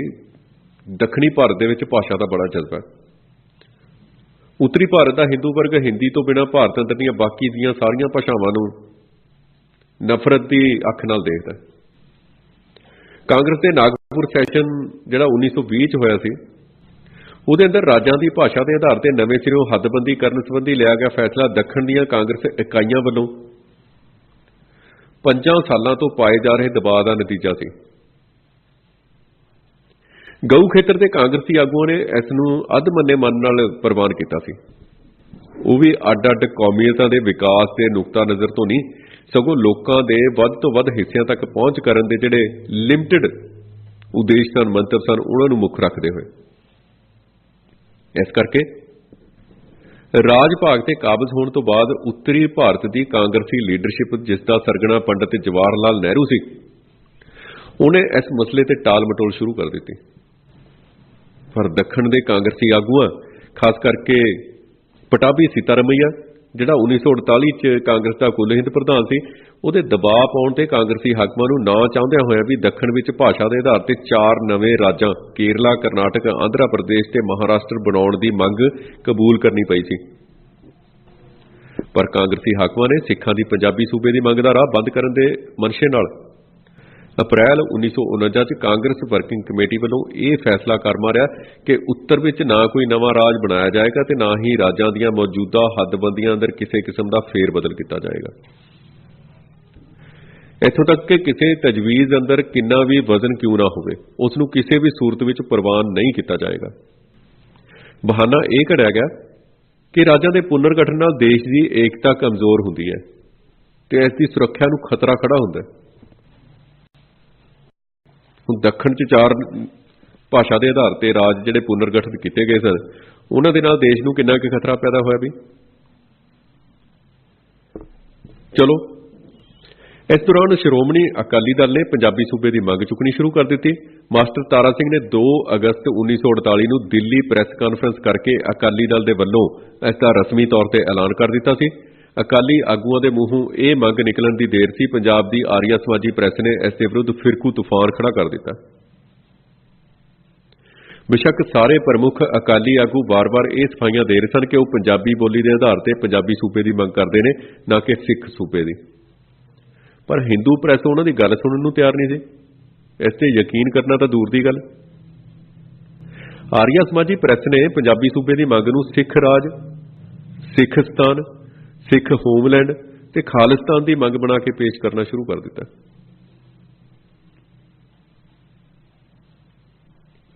अकाली दल वालों 40ਵਿਆਂ 'ਚ ਆਜ਼ਾਦ ਪੰਜਾਬ ਤੇ ਸਿੱਖ ਸਟੇਟ ਸੰਬੰਧੀ ਲਏ ਫੈਸਲਿਆਂ ਦੇ ਪ੍ਰਸੰਗ ਨਾਲੋਂ ਟੁੱਟਵੇਂ ਹਵਾਲੇ ਦੇ ਕੇ ਆਮ ਹਿੰਦੂ ਵਰਗ ਅੰਦਰ ਜ਼ਹਿਰ ਪੈਦਾ ਕਰਨ ਦੇ ਬਦਨੀਤੇ ਯਤਨ ਸ਼ੁਰੂ ਕੀਤੇ ਗਏ। ਹਿੰਦੂ ਪ੍ਰੈਸ ਦਾ ਇਹ ਹਮਲਾ ਇੰਨਾ ਵਿਉਂਤਬੱਧ, ਯੋਜਨਾਬੱਧ, ਇੰਨਾ ਵੱਡਾ ਤੇ ਇੰਨਾ ਜ਼ਹਿਰੀਲਾ ਸੀ ਕਿ ਸਿੱਖ ਲੀਡਰਾਂ ਦਾ ਆਪਣੀ ਮੰਗ ਉਤੇ ਜ਼ੋਰ ਦੇਣ ਨਾਲੋਂ ਸਪਸ਼ਟੀਕਰਨ ਤੇ ਸਫਾਈਆਂ ਦੇਣ ਤੇ ਸਮਾਂ ਖਰਚ ਹੋਣ ਲੱਗਿਆ। ਸਾਰੀ એનર્ਜੀ ਉਧਰ ਹੋ ਗਈ ਸਪਸ਼ਟੀਕਰਨ ਦੇਣ ਤੇ। ਇਹ ਇੰਨੇ ਤਰੀਕੇ ਨਾਲ ਉਹਨਾਂ ਨੇ ਘੇਰਾਬੰਦੀ ਕੀਤੀ ਸੀ ਇਹਦੀ। ਸੋ ਇਹ ਗੱਲਾਂ ਬਹੁਤ ਧਿਆਨ ਮੰਗਦੀਆਂ ਨੇ ਕਿ ਕਿਵੇਂ ਇਹ ਸਾਰਾ ਕੁਝ ਕੀਤਾ ਗਿਆ। ਅਸਲ 'ਚ ਸਨ 47 ਦੇ ਬਟਵਾਰੇ ਦੌਰਾਨ ਲੁੱਟੀ ਪੁੱਟੀ ਤੇ ਲਹੂ ਲੁਹਾਨ ਹੋਈ ਸਿੱਖ ਕੌਮ ਨੂੰ ਕਈ ਪਾਸਿਆਂ ਤੇ ਬਹੁਤ ਹੀ ਤਾਕਤਵਰ ਜ਼ਬਰਦਸਤ ਹਮਲਿਆਂ ਦਾ ਸਾਹਮਣਾ ਕਰਨਾ ਪੈ ਰਿਹਾ ਸੀ। ਵੰਡ ਤੋਂ ਬਾਅਦ ਪੰਜਾਬ ਅੰਦਰ ਹਿੰਦੂ ਵਰਗ ਦੀ ਭਾਰੀ ਬਹੁਸੰਮਤੀ 62% ਦੀ ਬਣ ਗਏ ਸੀ। ਹਿੰਦੂ ਵੰਡ ਤੋਂ ਬਾਅਦ ਉਹ ਬਣ ਜਾਣ ਦੇ ਕਾਰਨ ਪੰਜਾਬ ਪੂਰੀ ਤਰ੍ਹਾਂ ਕਾਂਗਰਸ ਪਾਰਟੀ ਦੇ ਜੱਫੇ 'ਚ ਆ ਗਿਆ। ਪੰਜਾਬ ਅੰਦਰ ਕਾਂਗਰਸ ਪਾਰਟੀ ਨੂੰ ਆਰੀਆ ਸਮਾਜ ਦਾ ਇਹ ਇੱਕ ਵਿੰਗ ਕਿਹਾ ਜਾ ਸਕਦਾ ਸੀ, ਜਿਹੜਾ ਪੰਜਾਬ ਦੇ ਹਿੰਦੂ ਵਪਾਰੀ ਵਰਗ ਦੀ ਸੋਚ ਤੇ ਹਿੱਤਾਂ ਦੀ ਤਰਜਮਾਨੀ ਕਰਦਾ ਸੀ। ਭਾਵੇਂ ਗਿਣਤੀ ਦੇ ਲਿਹਾਜ਼ ਨਾਲ ਆਪਣੇ ਆਪ 'ਚ ਇਹ ਵਰਗ ਪੰਜਾਬੀ ਵਸੋਂ ਦਾ ਹੀ ਇੱਕ ਛੋਟਾ ਜਿਹਾ ਭਾਗ ਸੀ, ਪਰ ਇਸ ਵਰਗ ਦੀ ਰਾਜਨੀਤਿਕ ਤੇ ਸੱਭਿਆਚਾਰਕ ਮਾਰ ਇਹਦੇ ਆਕਾਰ ਨਾਲੋਂ ਕਈ ਗੁਣਾ ਜ਼ਿਆਦਾ ਸੀ। ਪੰਜਾਬ ਦਾ ਸਮੁੱਚਾ ਜਿਹੜਾ ਉੱਚ ਜਾਤੀਆਂ ਦਾ ਹਿੰਦੂ ਤਬਕਾ ਸੀ, ਜਿਹਦੇ 'ਚ ਬਾਹਮਣ ਬਾਣੀਏ ਸਾਰੇ ਆ ਜਾਂਦੇ ਨੇ, ਉਹ ਪੱਕਾ ਇਹਦਾ ਸਾਥੀ ਸੀ ਕਾਂਗਰਸ ਪਾਰਟੀ ਦਾ। ਇਹਨੂੰ ਗਊ ਖੇਤਰ ਵੀ ਕਿਹਾ ਜਾਂਦਾ। ਉੱਤਰੀ ਭਾਰਤ ਨੂੰ ਗਊ ਪੂਜਾ ਹੁੰਦੀ ਹੈ ਜਿੱਥੇ ਜਿੱਥੇ। ਸਮੁੱਚੇ ਗਊ ਖੇਤਰ ਦਾ ਬਾਹਮਣ ਤੇ ਬਾਣੀਆਂ ਪੰਜਾਬੀ ਹਿੰਦੂ ਵਰਗ ਦਾ ਡਟਵਾਂ ਵਿਚਾਰਧਾਰਕ ਸੰਗੀ ਸੀ। ਸਿੱਖ ਵਿਰੋਧ ਦੇ ਮਾਮਲੇ 'ਚ ਜਿਹੜਾ ਸਿੱਖਾਂ ਵੱਲੋਂ ਸ਼ੁਰੂ ਕੀਤਾ ਗਿਆ ਸੀ, ਇਸ ਮਾਮਲੇ 'ਚ ਪੰਜਾਬੀ ਹਿੰਦੂ ਵਰਗ ਨੂੰ ਉੱਤਰੀ ਭਾਰਤ ਦੀ ਆਮ ਹਿੰਦੂ ਜਨਤਾ ਦੀ, ਖਾਸ ਕਰਕੇ ਉੱਚ ਜਾਤੀ ਬਾਹਮਣਵਾਦੀ ਤਬਕਿਆਂ ਦੀ ਪੱਕੀ ਹਮਾਇਤ ਹਾਸਲ ਸੀ। ਸੋ ਪੰਜਾਬ ਤੋਂ ਲੈ ਕੇ ਕੇਂਦਰ ਤੱਕ ਸਾਰੀਆਂ ਅਹਿਮ ਖੇਤਰਾਂ ਅੰਦਰ ਤੇ ਪਦਵੀਆਂ ਉੱਤੇ ਜਿਹੜੇ ਇਸ ਵਿਚਾਰਧਾਰਾ ਨੂੰ ਅਪਣਾਏ ਹੋਏ ਪੰਜਾਬੀ ਹਿੰਦੂ ਅਫਸਰਸ਼ਾਹ ਲਾਣੇ ਦੀ ਸਰਦਾਰੀ ਸੀ। ਸਾਰੇ ਉੱਚ ਅਹੁਦਿਆਂ ਤੇ ਹਿੰਦੂ ਅਫਸਰ ਸਨ ਤਾਇਨਾਤ। ਪੰਜਾਬ ਅੰਦਰ ਪ੍ਰੈਸ ਆਰੀਆ ਸਮਾਜੀ ਤਾਕਤਾਂ ਦਾ ਵੱਡਾ ਹਥਿਆਰ ਸੀ, ਜਿਸ ਦੀ ਫਿਰਕੂ ਮੰਤਵਾਂ ਲਈ, ਫਿਰਕੂ ਉਦੇਸ਼ਾਂ ਦੇ ਲਈ ਵਰਤੋਂ ਦਾ ਉਸ ਨੂੰ ਖਾਸ ਤਜਰਬਾ ਤੇ ਮੁਹਾਰਤ ਹਾਸਲ ਸੀ। ਆਲ ਇੰਡੀਆ ਪੱਧਰ ਤੇ ਕਾਂਗਰਸ ਪਾਰਟੀ ਤੇ ਹਕੂਮਤ ਅੰਦਰ ਪੰਜਾਬੀ ਹਿੰਦੂ ਵਰਗ ਦਾ ਖਾਸ ਅਸਰ ਰਸੂਖ ਸੀ ਤੇ ਪੰਜਾਬ ਤੇ ਸਿੱਖ ਪੰਥ ਦੇ ਸੰਬੰਧ 'ਚ ਨੀਤੀ ਨਿਰਣੇ ਤੈਅ ਕਰਨ ਦੇ ਮਾਮਲੇ 'ਚ ਉਸ ਦੀ ਕੋਈ ਵੱਡੀ ਹੈਸੀਅਤ ਮੰਨੀ ਜਾਂਦੀ ਸੀ। ਉੱਥੇ ਦਿੱਲੀ 'ਚ ਵੀ ਰਾਸ਼ਟਰੀ ਜਿਹੜੀ ਲੀਡਰਸ਼ਿਪ ਸੀ, ਨੈਸ਼ਨਲ ਲੀਡਰਸ਼ਿਪ ਸੀ, ਉਹਦੇ 'ਚ ਵੀ ਪੰਜਾਬ ਦੇ ਜਿਹੜੇ ਹਿੰਦੂ ਲੀਡਰ ਸਨ ਉਹਨਾਂ ਦੀ ਖਾਸ ਗੱਲਬਾਤ ਮੰਨੀ ਜਾਂਦੀ ਸੀ। ਪੰਜਾਬੀ ਹਿੰਦੂ ਜਿਹੜਾ ਵਰਗ ਹੈ ਉਹਦੀ ਤਾਕਤ ਤੇ ਅਸਰ ਰਸੂਖ ਤੇ ਇਸ ਵੱਡੇ ਵਿਸ਼ਾਲ ਤਾਣੇ ਬਾਣੇ ਅੰਦਰ ਸਿੱਖ ਕੌਮ ਚਾਰੇ ਪਾਸਿਓਂ ਘਿਰੀ ਅਤੇ ਖਤਰੇ ਮੂੰਹ ਆਈ ਮਹਿਸੂਸ ਕਰਨ ਲੱਗੀ। ਆਲ ਇੰਡੀਆ ਪੱਧਰ ਤੇ ਕਾਂਗਰਸੀ ਹਿੰਦੂ ਲੀਡਰਸ਼ਿਪ ਆਪਣੇ ਸਾਰੇ ਵਾਅਦਿਆਂ ਤੇ ਇਕਰਾਰਾਂ ਤੋਂ ਬੇਸ਼ਰਮੀ ਨਾਲ ਮੂੰਹ ਫੇਰ ਕੇ ਆਜ਼ਾਦ ਭਾਰਤ ਦੇ ਸੰਵਿਧਾਨ ਅੰਦਰ ਸਿੱਖਾਂ ਦੇ ਨੁਕਤਾ ਨਜ਼ਰ ਨੂੰ ਸੂਈ ਦੇ ਨੱਕੇ ਜਿੰਨੀ ਵੀ ਥਾਂ ਦੇਣ ਲਈ ਤਿਆਰ ਨਹੀਂ ਸੀ। ਸਿੱਖ ਪੰਥ ਦੇ ਸਰੋਕਾਰਾਂ, ਤੌਖਲਿਆਂ ਤੇ ਮੰਗਾਂ ਨੂੰ ਨਾ ਸਿਰਫ ਬੇਰੁਖੀ ਨਾਲ ਠੁਕਰਾਇਆ ਜਾ ਰਿਹਾ ਸੀ, ਸਗੋਂ ਉਹਨਾਂ ਦਾ ਬਹੁਤ ਹੀ ਕਰੂਰਤਾ ਨਾਲ ਮਖੌਲ ਉਡਾਇਆ ਜਾ ਰਿਹਾ ਸੀ। ਵਿਧਾਨ ਸਭਾ ਅਸੈਂਬਲੀ ਜਿਹੜੀ ਕਾਨੂੰਨ ਘੜਦੀ ਸੀ, ਉਹਦੇ ਅੰਦਰ 25 ਮਈ 1949 ਨੂੰ ਧਾਰਮਿਕ ਘੱਟ ਗਿਣਤੀ ਵਰਗ ਵਜੋਂ ਸਿੱਖਾਂ ਲਈ ਰਿਜ਼ਰਵੇਸ਼ਨ ਦੀ ਮੰਗ ਦੇ ਵਿਰੋਧ 'ਚ ਸਰਦਾਰ ਪਟੇਲ ਵੱਲੋਂ ਜਿਹੜਾ ਦਿੱਤਾ ਗਿਆ ਬਿਆਨ ਸੀ, ਉਹ ਕਾਫੀ ਧਿਆਨ ਮੰਗਦਾ। ਇਹ ਬਾਦਲ ਮਿੱਟੀ ਭੇਜ ਰਿਹਾ ਉਹਦੇ ਬੁੱਤ ਲਾਉਣ ਲਈ। ਪਟੇਲ ਨੇ ਕੀ ਭਾਸ਼ਣ ਦਿੱਤਾ? ਉਹ ਭਾਸ਼ਣ ਸਿੱਖ ਸੰਵੇਦਨਸ਼ੀਲਤਾ ਨੂੰ ਟਿੱਚ ਕਰਕੇ ਜਾਣਨ ਦੀ ਹੰਕਾਰੀ ਬਿਰਤੀ ਦਾ ਇੱਕ ਸੁੰਦਰ ਨਮੂਨਾ ਪੇਸ਼ ਕਰਦਾ ਹੈ।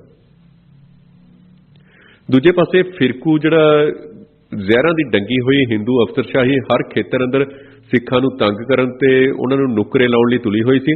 ਨੌਕਰੀਆਂ ਦੀ ਭਰਤੀ ਤੋਂ ਲੈ ਕੇ ਤਰੱਕੀਆਂ ਦੇਣ ਤੱਕ, ਡਿਊਟੀਆਂ ਦੀ ਵੰਡ ਤੋਂ ਲੈ ਕੇ ਛੁੱਟੀਆਂ ਮਨਜ਼ੂਰ ਕਰਨ ਤੱਕ ਹਰ ਖੇਤਰ ਅੰਦਰ ਸਿੱਖਾਂ ਨੂੰ ਦੂਜੇ ਦਰਜੇ ਦੇ ਸ਼ਹਿਰੀ ਸਾਬਤ ਕਰਨ ਲਈ ਤੇ ਜ਼ਲੀਲ ਕੀਤਾ ਜਾ ਰਿਹਾ ਸੀ। ਫਿਰਕੂ ਪੱਖਬਾਜ਼ੀ ਦੀ ਇਹ ਖੇਡ ਇੰਨੇ ਨੰਗੇ ਚਿੱਟੇ ਰੂਪ 'ਚ ਖੇਡੀ ਜਾ ਰਹੀ ਸੀ ਕਿ ਗਊ ਦਿਆਂ ਜਾਇਆਂ ਵਰਗੇ ਕਾਂਗਰਸੀ ਸਿੱਖਾਂ ਨੂੰ ਵੀ ਇਸ ਦੇ ਵਿਰੁੱਧ ਖੁੱਲ੍ਹੇ ਬਿਆਨ ਦੇਣ ਲਈ ਮਜਬੂਰ ਹੋਣਾ ਪੈ ਰਿਹਾ ਸੀ। पंजाब की समूची हिंदू प्रैस, हिंद समाचार, पंजाब केसरी, मिलाप, प्रताप ते ट्रिब्यून, इन्होंने इस सिख विरोधी फिरकू जहाद अंदर तोपखाने की कमान संभाल ली हुई सी, जिथों शब्दां की थां ते फिरकू जहर का बारूद वरताया जा रहा सी। इस हालत ने आम सिख जनता और सिख लीडरशिप ते दोहरा असर छड्डिया, जिथे इस नाल सिख भाईचारे ते उसकी लीडरशिप के कुछ हिस्सों नूं लीडरशिप के कुछ हिस्सों अंदर कांग्रेसी हाकमां विरुद्ध रोस ते गुस्से दीयां भावनावां पैदा होईयां, उत्थे नाल ही वड्डे हिस्सों नूं मायूसी ते बेदिली ने अपनी गिरफ्त च लै लिया। कौमी चेतना तो सखणी सिख लीडरशिप के वड्डे हिस्सों नूं चारे पासे बेउमीदी ते हनेरा पसरिया दिखाई देण लग पिया ते उन्हां अंदर भाजवादी रुचियां, डिफीटिस्ट टेंडेंसीज जिहड़ियां हैगियां सन वो भारू हो गईयां। समाजी राजसी लहरां ते संगठनां नूं अजिहियां हालतां दा अक्सर सामना करना ही पैंदा जद निशाने की प्राप्ति मुश्किल जां असंभव दिखाई देण लगदी है, तां लहर ते जथेबंदी अंदर बेदिली ते बेउमीदी का माहौल पसर जांदा है। इस दा सब तो गूढ़ा इजहार लीडरशिप अंदर प्रगट हुंदा है ते जिथे कई किस्म दीयां सोचां ते रुझान आपस विच उलझदे ते भिड़दे ने, जो धड़ेबंदी अंदर वड्डे वखरेवियां ते विरोधां नूं जन्म देण दा कारण हो निबड़दे ने। आम नेम है, यह नियम है, अजिही हालत दे दो उल्ट सिरे दीयां सोचां नूं जन्म दिंदी है।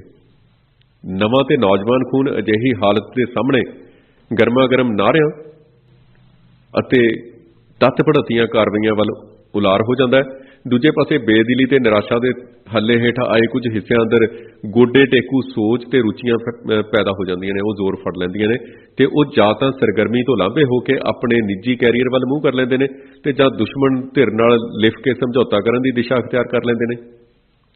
भारत की आज़ादी तो बाद मुढ़ले सालां दौरान सिख कौम नूं कुछ अजिही ही संकटमई हालत का जिहड़ा है वो सामना करना पैंदा। सो ये बहुत ध्यान देने वाली गल्लां ने कि आज़ादी तो बाद जिहड़ा साडा इतिहास है सिख राजनीति का, वो किवें दा इतिहास है।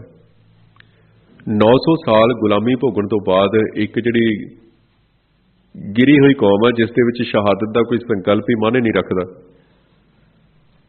जे उन्हां दे इतिहास से एक झाती मारी जाइए तो औरतों के पिछे, जनानियों के पिछे उन्हां दीयां लड़ाइयां हुईयां ने सारियां, ते उस कौम नूं जदों आज़ाद किया जाता है, वो कौम नूं हुक्मरान बनाया जाता है, तो वो किवें अखां फेरदी है वो कौम, तो उस दे विच जिहड़ी सिख लीडरशिप है वो किवें घुट घुट के साह लैंदी है। ये गल्लां ये इतिहास से सानूं जरूर झाती मारनी चाहिए है कि 9 सदियां तो बाद जिहड़ी कौम आज़ादी लई डिजर्व ही नहीं करती, उस कौम नूं जदों आज़ादी मिलती है तो पैर थले बटेर आउण वाली गल हो जाती है, तो किवें अखां फेरदी है ये साडे सामने है। बहुत सोची समझी साजिश के तहत एक स्कीम बना के सांझे तौर पर ये हमले किए जाते हैं, दबाया जाता है, जैनोसाइड किया जाता है, कतलेआम होंदे ने, धार्मिक स्थानों ते हमले होंदे ने, सोची समझी साजिश के तहत। किस तरीके नाल यह हुंदा है, असीं अपने इस विरसे अते इतिहास की लड़ी दे विच जदों 1984 के सिख विरोधी कतलेआम की गल की दिल्ली दे अते भारत के होर शहरों के, उदों भी असीं ये गल्लां कीतियां सन। असीं जदों ऑपरेशन ब्लू स्टार की गल की सी उदों भी ये गल्लां कीतियां सन। असीं जदों श्री हरमंदर साहिब की महानता की गल की सी उदों भी ये गल्लां कीतियां सन। पर यह सारा जिहड़ा वरतारा है इस दे विच सानूं स्पष्ट तौर के उत्ते ये साफ दिखाई दिंदा है कि जदों हिंदुआं नूं लोड़ पैंदी है, उन्हां ते हमला हुंदा तां ओह सिख कौम वाल देखते हैं, फिर उन्हां लई असीं वड्डे भरा भी हो जाते हैं, फिर असीं उन्हां दे लई उन्हां दे माई बाप हो जाते हैं। पर जदों वो आज़ाद फिज़ा दे विच साह लैंदे हुंदे ने, फिर वो कोल्ड ब्लडड हो जाते हैं, फिर वो तरस की भावना उन्होंने मन अंदर खत्म हो जाती है। हजे कल तक की गल है कि वो सिखां नूं सरदार ਅਤੇ ਉਹਨਾਂ ਦੇ 12 ਵਜਣ ਦੀ ਗੱਲ ਕਹਿ ਕੇ ਚੜਾਉਂਦੇ ਹੁੰਦੇ ਸਨ। ਪਰ ਧੰਨਵਾਦ ਹੈ ਉਹਨਾਂ ਸਿੱਖ ਸੱਜਣਾ ਦਾ ਜਿਨ੍ਹਾਂ ਨੇ ਸੋਸ਼ਲ ਨੈਟਵਰਕ ਸਾਈਟਸ ਦੇ ਉੱਤੇ ਇਸ ਗੱਲ ਦਾ ਪ੍ਰਚਾਰ ਕੀਤਾ ਕਿ 12 ਸਿੱਖਾਂ ਦੇ ਕਿਉਂ ਵੱਜਦੇ ਨੇ। ਤਾਂ ਜਦੋਂ ਉਹਨਾਂ ਨੂੰ ਦੱਸਿਆ ਜਾਂਦਾ ਕਿ 12 ਕਿਉਂ ਵੱਜਦੇ ਨੇ ਤਾਂ ਫਿਰ ਉਹ ਸ਼ਰਮ ਦੇ ਨਾਲ ਆਪਣੀਆਂ ਗਰਦਨਾਂ ਥੱਲੇ ਝੁਕਾ ਲੈਂਦੇ ਨੇ ਤੇ ਨੀਵੀਆਂ ਪਾ ਕੇ ਫਿਰ ਉਹ ਗੱਲ ਦਾ ਰੁੱਖਾ ਜਿਹੜਾ ਉਹ ਮੋੜ ਲੈਂਦੇ ਨੇ। ਕਿਉਂ? ਕਿਉਂਕਿ ਉਹਨਾਂ ਪਹਿਲਾਂ ਇਤਿਹਾਸ ਨਹੀਂ ਪੜ੍ਹਿਆ। ਇਤਿਹਾਸ ਸਿੱਖ ਕੌਮ ਦਾ ਉਹਨਾਂ ਨੇ ਪੜ੍ਹਿਆ ਹੁੰਦਾ ਤਾਂ ਫਿਰ ਅੱਜ ਇਹ ਹਾਲਾਤ ਨਾ ਹੁੰਦੇ ਸ਼ਾਇਦ।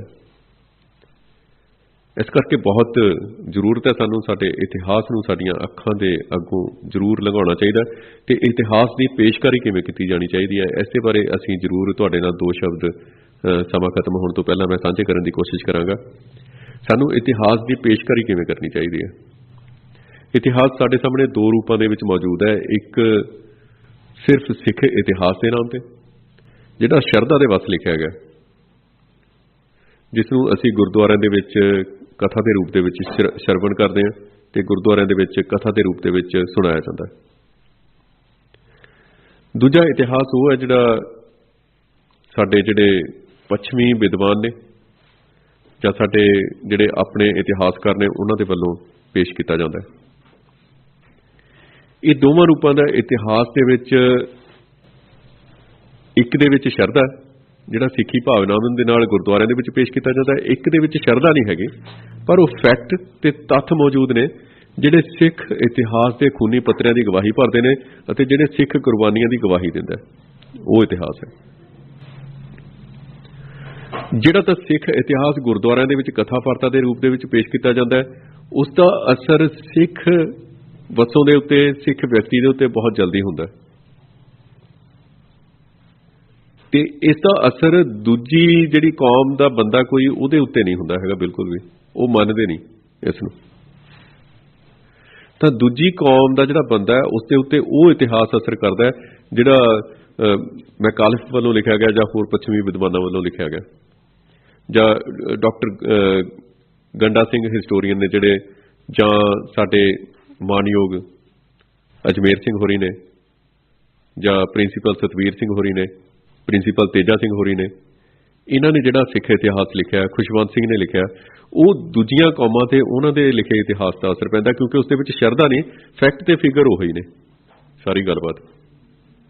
ਤਾਂ ਸਾਨੂੰ ਕੋਸ਼ਿਸ਼ ਕਰਨੀ ਚਾਹੀਦੀ ਹੈ ਕਿ ਉਹ ਇਤਿਹਾਸ ਨੂੰ ਸ਼ਰਧਾ ਭਾਵਨਾਵਾਂ ਤੋਂ ਦੂਰ ਕਰਕੇ ਫੈਕਟਸ ਤੇ ਫਿਗਰ ਦੇ ਨਾਲ ਦੂਜੀਆਂ ਕੌਮਾਂ ਤੱਕ ਪਹੁੰਚਦਾ ਕੀਤਾ ਜਾਣਾ ਚਾਹੀਦਾ ਦੂਜੀਆਂ ਭਾਸ਼ਾਵਾਂ ਦੇ ਵਿੱਚ ਉਹਦਾ ਤਰਜਮਾ ਕਰਕੇ ਉਸ ਨੂੰ ਉਸ ਤਰੀਕੇ ਨਾਲ ਪੇਸ਼ ਕੀਤਾ ਜਾਣਾ ਚਾਹੀਦਾ ਤੇ ਸਾਡੇ ਸਕੂਲਾਂ ਕਾਲਜਾਂ ਯੂਨੀਵਰਸਿਟੀਆਂ ਦੇ ਵਿੱਚ ਉਸ ਇਤਿਹਾਸ ਨੂੰ ਸਿਲੇਬਸ ਦੇ ਰੂਪ ਦੇ ਵਿੱਚ ਲਾਗੂ ਕਰਨ ਲਈ ਜ਼ੋਰ ਪਾਉਣਾ ਚਾਹੀਦਾ ਸਾਡੀਆਂ ਸਰਕਾਰਾਂ ਤੇ ਜਿਹੜਾ ਕਿ ਕਦੇ ਵੀ ਸੰਭਵ ਨਹੀਂ ਹੈਗਾ ਪਰ ਉਸ ਦੇ ਲਈ ਸਾਨੂੰ ਆਪਣੀ ਆਵਾਜ਼ ਬੁਲੰਦ ਕਰਦੇ ਰਹਿਣਾ ਚਾਹੀਦਾ। ਜਿਹੜੀਆਂ ਦਿੱਲੀ ਦੀਆਂ ਸਿੱਖਿਆ ਸੰਸਥਾਵਾਂ ਨੇ ਜਾਂ ਭਾਰਤ ਸਰਕਾਰ ਦੀਆਂ ਸਿੱਖਿਆ ਸੰਸਥਾਵਾਂ ਨੇ ਉਹਨਾਂ ਦੇ ਵਿੱਚ ਸਾਡੇ ਇਤਿਹਾਸ ਨੂੰ ਕਾਫੀ ਤੋੜ ਮਰੋੜ ਕੇ ਪੇਸ਼ ਕੀਤਾ ਗਿਆ ਕਾਫੀ ਗਲਤ ਗੱਲਾਂ ਲਿਖੀਆਂ ਗਈਆਂ ਨੇ ਜਿਨ੍ਹਾਂ ਦੇ ਖਿਲਾਫ ਵੀ ਸਾਨੂੰ ਆਪਣੀ ਆਵਾਜ਼ ਹੈ ਜਿਹੜੀ ਉਹ ਬੁਲੰਦ ਕਰਦੇ ਰਹਿਣਾ ਚਾਹੀਦਾ। ਵੈਸੇ ਤਾਂ ਪੰਜਾਬ ਸਰਕਾਰ ਨੇ ਜਿਹੜਾ ਆਪਣੇ ਸਕੂਲਾਂ ਕਾਲਜਾਂ ਦੇ ਵਿੱਚ ਇਤਿਹਾਸ ਦਾ ਵਿਸ਼ਾ ਉਸ ਨੂੰ ਖਤਮ ਕਰਨ ਦੀ ਕੋਸ਼ਿਸ਼ ਕਰ ਰਹੀ ਹੈ। ਉਸ ਦੇ ਵਿੱਚ ਜਿਹੜੇ ਗੁਰੂਆਂ ਪੀਰਾਂ ਫਕੀਰਾਂ ਬਾਰੇ ਜਾਂ ਸਿੱਖ ਇਤਿਹਾਸ ਬਾਰੇ ਵਿਸ਼ੇ ਨੇ ਉਹਨਾਂ ਨੂੰ ਉਹਦੇ ਵਿੱਚੋਂ ਕੱਢਿਆ ਜਾ ਰਿਹਾ ਬੜੀ ਤੇਜ਼ੀ ਦੇ ਨਾਲ ਕਾਫੀ ਕੁਝ ਉਹਦੇ ਚੋਂ ਐਲੀਮੀਨੇਟ ਕਰ ਦਿੱਤਾ ਗਿਆ। ਸਾਨੂੰ ਉਸ ਦਿਸ਼ਾ ਵੱਲ ਕੰਮ ਕਰਨਾ ਚਾਹੀਦਾ ਇਕੱਠੇ ਹੋ ਕੇ ਹਮਲਾ ਮਾਰਨਾ ਚਾਹੀਦਾ। ਅੱਜ ਸਾਡਾ ਵਿਰਸਾ ਤੇ ਇਤਿਹਾਸ ਦਾ ਇਹ ਪ੍ਰੋਗਰਾਮ ਇੱਥੇ ਹੀ ਖਤਮ ਹੁੰਦਾ। ਇਸ ਪ੍ਰੋਗਰਾਮ ਨੂੰ ਸਪਾਂਸਰ ਕਰ ਰਹੇ ਸਨ ਈਕੇ ਟਰਾਂਸ LLC ਮਰਫੀ ਟੈਕਸਾਸ ਤੇ ਉਹਨਾਂ ਦੇ ਸਹਿਯੋਗ ਦੇ ਨਾਲ ਇਹ ਪ੍ਰੋਗਰਾਮ ਤੁਹਾਡੇ ਤੱਕ ਲੈ ਕੇ ਆਏ ਸੀ। ਹੱਕ ਸੱਚ ਦੀ ਆਵਾਜ਼ ਰੇਡੀਓ ਵਾਇਸ ਆਫ ਖਾਲਸਾ ਸੁਣ ਰਹੇ ਹੋ ਤੁਸੀਂ। ਹਰਸਿਮਰਨਜੀਤ ਸਿੰਘ ਸਾਡੇ ਸਟੂਡੀਓ 'ਚ ਪਹੁੰਚ ਚੁੱਕੇ ਨੇ। ਸਿੱਖ ਸੰਸਾਰ ਲੈ ਕੇ ਥੋੜੇ ਸਮੇਂ ਦੇ ਵਿੱਚ ਉਹ ਹਾਜ਼ਰ ਹੋਣਗੇ। ਇਸ ਵੇਲੇ ਜਿਹੜੀਆਂ ਘੜੀਆਂ ਨੇ ਡੈਲਸ ਦੀਆਂ ਉਹ ਰਾਤ ਦੇ 11 ਵਜਾਣ ਜਾ ਰਹੀਆਂ ਨੇ ਤੇ ਭਾਰਤ ਦੇ ਵਿੱਚ ਇਸ ਵੇਲੇ ਸਵੇਰ ਦੇ 10:30 ਵੱਜ ਰਹੇ ਨੇ। ਹੋਰ ਵੱਖ-ਵੱਖ ਸਮੇਂ ਤੇ ਵੱਖ-ਵੱਖ ਦੇਸ਼ਾਂ ਦੇ ਵਿੱਚ ਵੱਖ-ਵੱਖ ਸ਼ਹਿਰਾਂ ਦੇ ਵਿੱਚ ਘੜੀਆਂ ਦੇ ਉੱਤੇ ਵੱਖ-ਵੱਖ ਸਮਾਂ ਹੋਇਆ ਇਸ ਵੇਲੇ। ਤੁਸੀਂ ਸੁਣਦੇ ਰਹੋ ਇਸੇ ਤਰ੍ਹਾਂ ਰੇਡੀਓ ਵਾਇਸ ਆਫ ਖਾਲਸਾ। ਬਣੇ ਰਹੋ ਇਸੇ ਤਰ੍ਹਾਂ। ਬਹੁਤ ਬਹੁਤ ਧੰਨਵਾਦ। ਕੱਲ ਮਿਲਦੇ ਹਾਂ ਜੀ ਇਤਿਹਾਸ ਦੀ ਇਹ ਲੜੀ ਨੂੰ ਅੱਗੇ ਤੋਰਨ ਦੇ ਲਈ। ਸੁਣਦੇ ਰਹੋ ਇਸੇ ਤਰ੍ਹਾਂ ਰੇਡੀਓ ਵਾਇਸ ਆਫ ਖਾਲਸਾ।